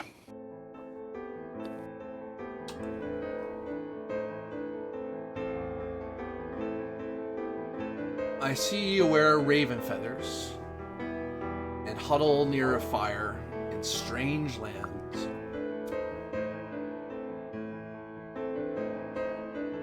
And I think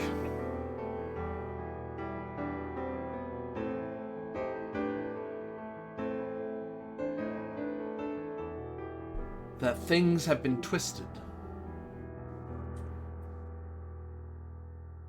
in lands close and far away. It looks at you. In time, you'll need to come back. In time, the battle we both wait for will come. But the war is not here yet.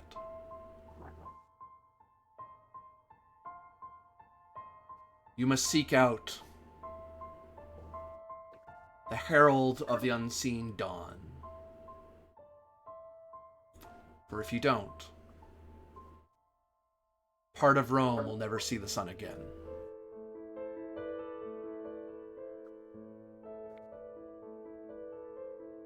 I'll keep the forest safe for you for now. Much obliged. Herald of the Unseen Dawn. I would Tell also you. advise you to not go to the Corvus Coronum. Indeed. Well,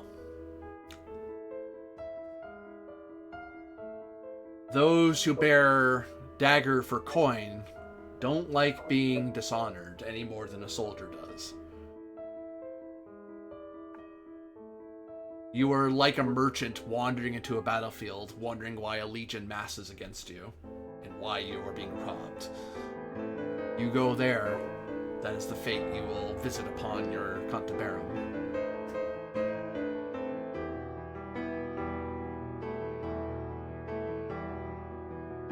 So this raven's crown, not to be found there, eh? Haven't you found it already?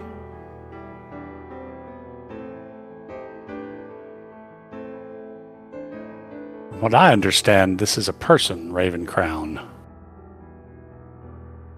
Not all But- is as it seems, young one. You should know that by now. Fair enough, but my skills lie more in Diana's woods and the natural world. The arcane, I often only can glimpse dimly and understand even less. Give me the track of an animal and I can tell you exactly what it is, its age and sex, as well as its direction and how long ago it passed this way, but an omen? I grasp in the dark for understanding of such things. He stands up, having finished his bit of jerky, claps his hands together, grabs a bit of snow, washes his hands, and flips. Dog looks up at him, and he just kind of gives him a sigh, and then realizes, yeah, that's a big dog. Takes out another bit of food and throws it at the dog. Dog warily stares at him, looks at you, like, bite now? It's all right, boy. It's all right. Cicero looks mildly disappointed. And then, as he is clearly a dog who follows Tiberius and loves a good fight, but he's not getting one. But he's getting free food, so he gets to nibble some. It's like a fairy. Food is acceptable consolation. Yeah. A little bit, at least. It's like feeding the ferryman. I will. Says the old man as he looks at the dog who eyed him like that. I will tell my companions of your words. Perhaps they would be better than I at figuring out what this Raven Crown actually means. And your warning also about the Corvus Coronum. Let me check our orders one more time.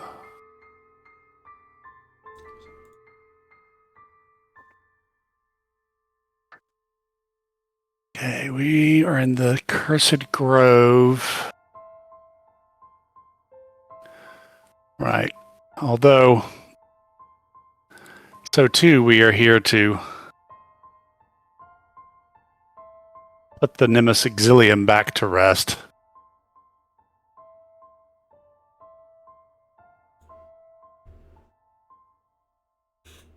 The voices of the exiles have been causing disorder and distress among the people.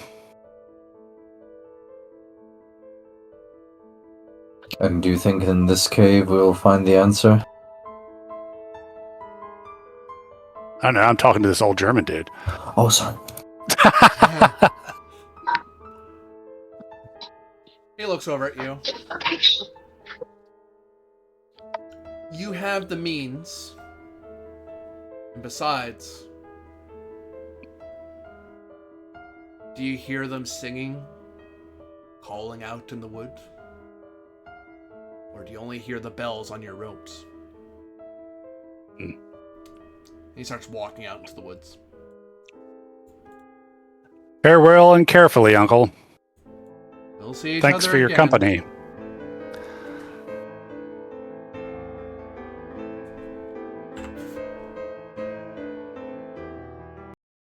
Another dawn, Yeah. and all wakes. And I will share the conversation and the warnings with my companions. Oh, we are lucky he didn't slit our throats in the middle of the night. I don't think that's what he is. But I do think that we should consider his words carefully. It does sound like that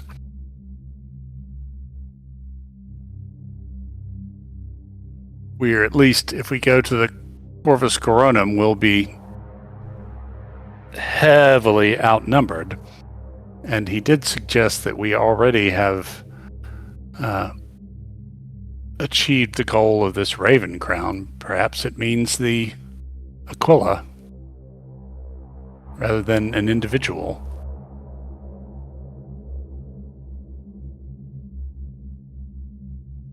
Or perhaps it's these cloaks.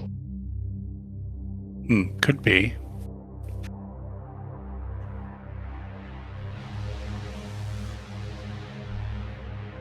And he did say we had the means to put the spirits in the forest to rest, but also noticed that we weren't hearing them sing. So the ritual of the mirror may have worked to get the mountain spirits, put them down.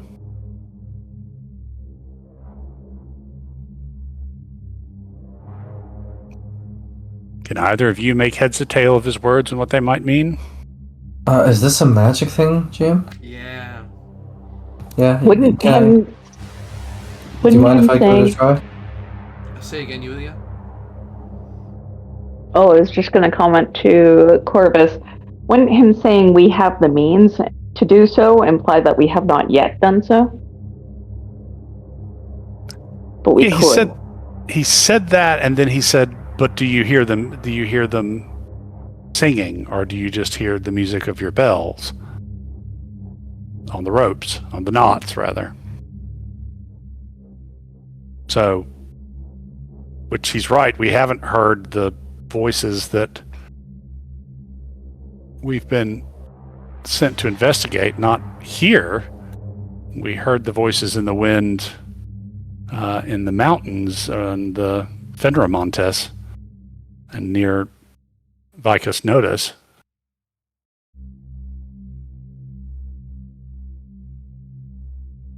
And we have been in the forest at dusk.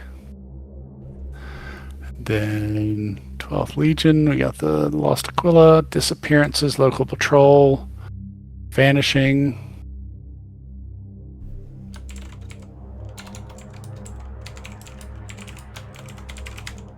And to confirm or deny the dark rumors that threaten Imperial authority. So we've got the Eagle, and then we have to just figure out what's going on. And Demagia for Tiberius, to try and figure out what the hell this guy means. All right. Oh. No, probably not. I will see if I can assist. Certainly can. Yeah. Does Imperial Cult supply? Yeah.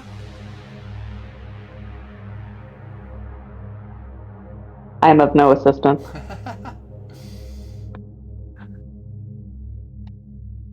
Beyond lowering the difficulty. Yeah, same.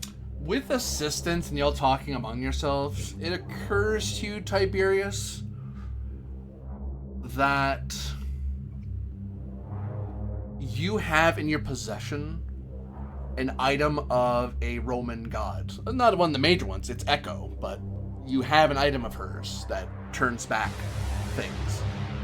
The mirror. So, and there was an army of ghosts that you shied away with her by the reflection. That's the most I can really say with that number. Right, the mirror. We do have the mirror. Army of ghosts that we shied away with the reflection? What was that? At the top of the cave, where we got the standard, the eagle. Oh. Okay. It was the mirror. That's right. That's right. Well, we knew that much at least. So that's probably the ghosts and stuff taken care of. If there are some more, they would have shown themselves by now. Perhaps they are buried so far underground we cannot see them. Or perhaps his grandpa is merely confusing himself, and maybe he is the spirit. So if all that is left is apparently a sizable bandit force at this cave up ahead, then probably what we need to do is withdraw from the woods and return with a force from the Legion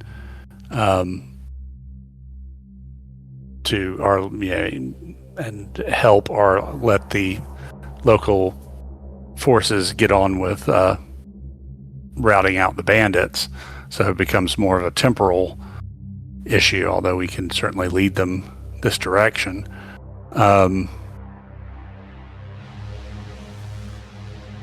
That's kind of what I'm getting from it.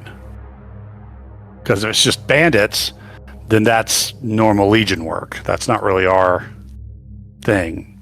And, if we are as desperately outnumbered as he was saying, like us being a bunch of merchants wandering onto a battlefield and wondering why we were facing a Legion, then yeah, we probably fall back for reinforcements. And, we accompany him back in case there is any more hoodoo in the mountains that need to be dealt with.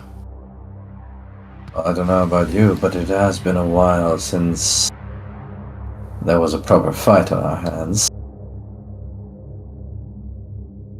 Not since Gallia, I think.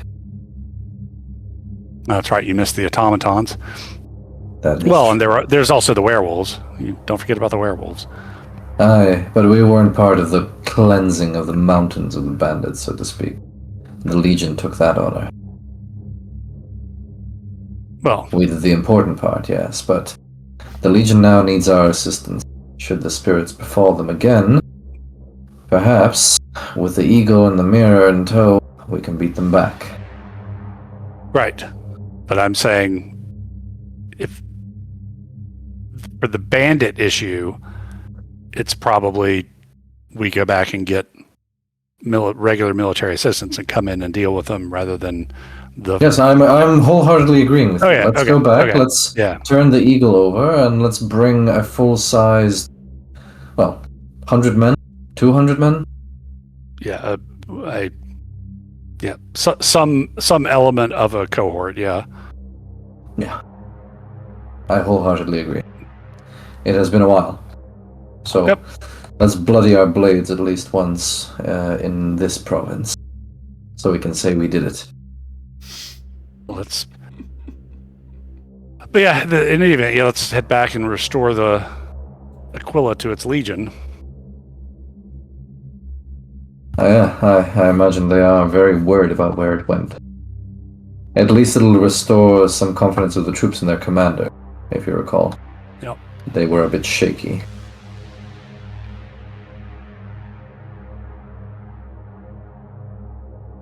Well, mount up and let's head back. Yes. So y'all Sounds start like a heading plan. northward? Yep. I think we can take the road this time. The bridge is okay. Yep. Once And, you come free of the woods,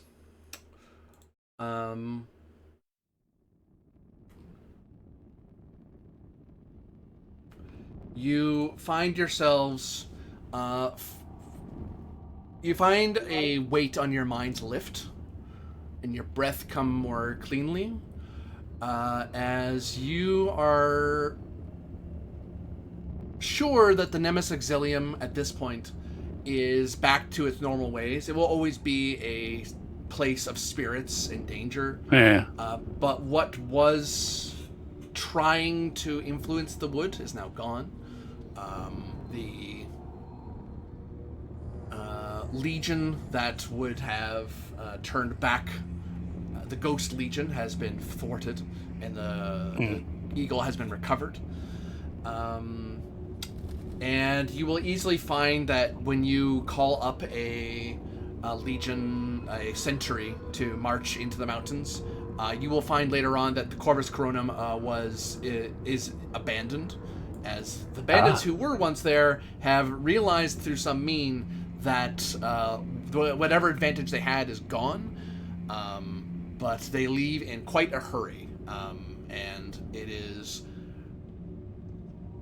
You are quite certain that now that the Legion is able to go and travel the region south of the bridge, they will not find themselves any more assailed than they would be otherwise. The thing that destroyed them was something in the woods, but your mirror has pushed back the Raven Crown. What precisely the Raven Crown is not known to you. You didn't quite figure that out, and you doubt you will, because you killed it before you can figure it out.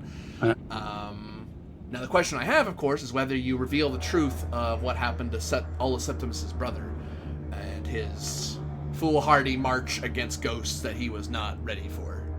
You did what he didn't. You could have marched forward on your own, and you likely would have hit the same fate he did.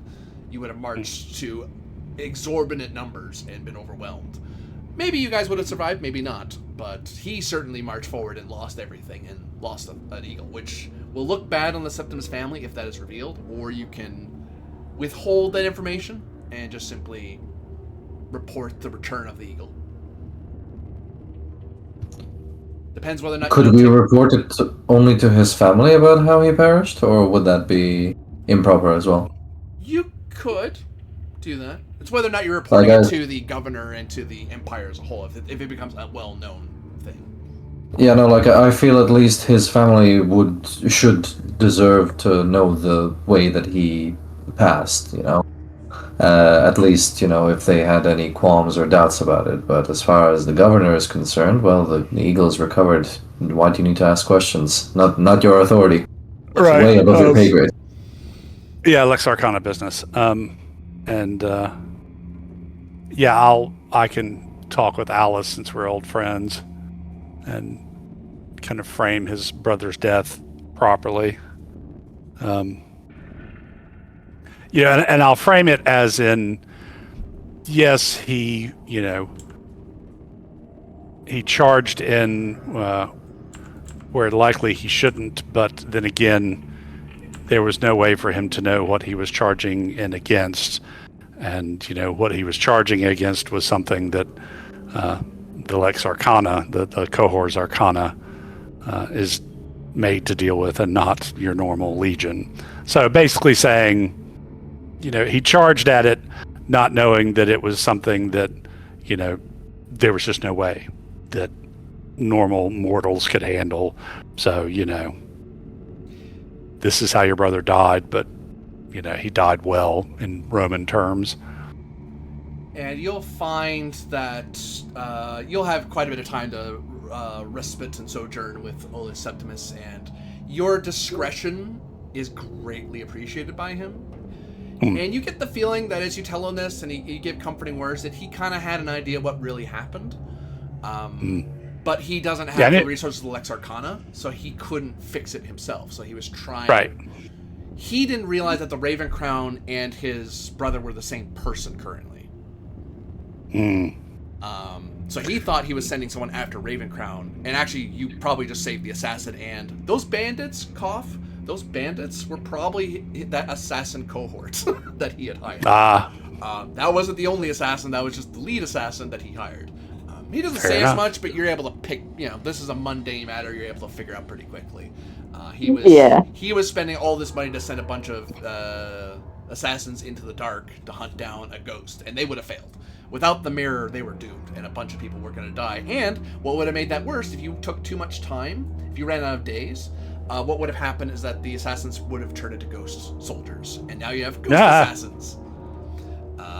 That's not good. Yeah. Goodness, that's even worse. That would have escalated things dramatically. But, I mean, the woods were already dangerous with a ghost legion wandering around, which would have made Rome look very bad, and probably would have affected Ratia's relations with Rome, because it looks like a Roman legion is going around killing people with assassins. That doesn't look good. But you're able to avert all that. You're able to keep the honor of Olus Septimus and his foolish interfering in Lex Arcana affairs. Not that he really understood that's what he was doing. Though your appearance kind of chimed that out.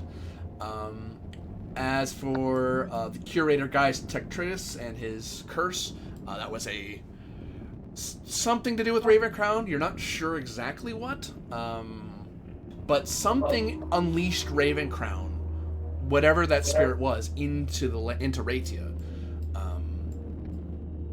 And you have dispelled it. Whatever Raven Crown was is no longer here. But whoever placed it here, you don't have evidence precisely. That said, the Lex Arcana does not frown on this. At the end of it, when it comes to Roman campaigns, victory is victory. Right. How you got... Now, was it as absolute as the Lex Arcana would prefer? No. But you didn't lose the field either. You just lost information. Except for that hint of a possible another place where Starfall may occur in Rome. But that will be a question you answer another day, especially since Calypso has a very distinct choice to make. Right. Where do you guys sojourn, by the way, while you're waiting for your next assignment or figuring out what to do next? You could stay in the city at the Villa Ripula or all the way in Vicus Notice.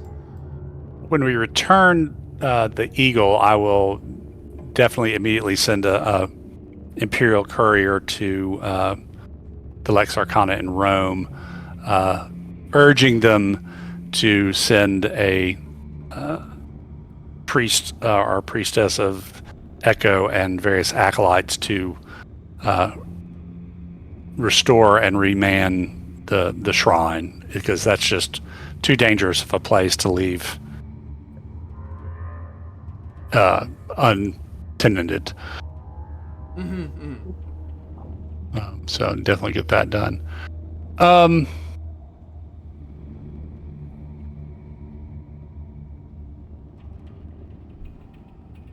I mean, there's several places. Corvus, like, definitely, I mean, he'd visit with Alice Septimus for a bit and stay there. But, you know, I mean, Vicus Notice is his hometown, so he might go there, too. Also check on the curator and see if he's finally getting the stuff that he's supposed to get done.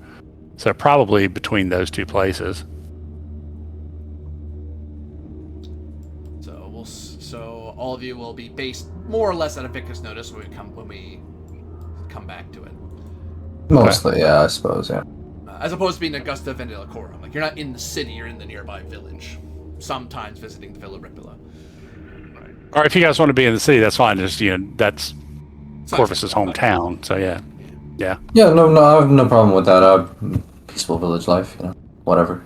No. It's cool with me.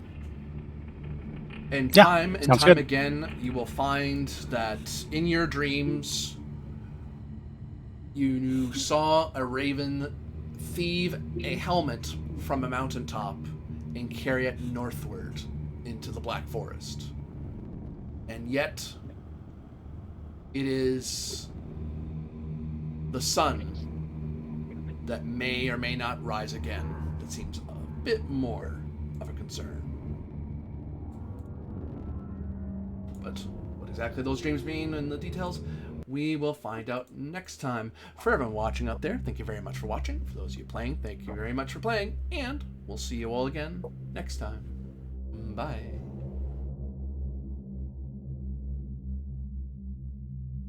Next time for when the big choice is made. The right god or disembowelment.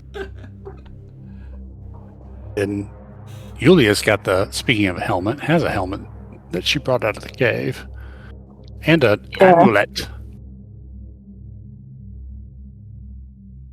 So many little bits of information, and I wasn't sure how you were gonna. I was worried you weren't gonna get the mirror and you weren't gonna be able to use it in a good spot. I was like, well. Oh no, I did get through it somehow. Yeah.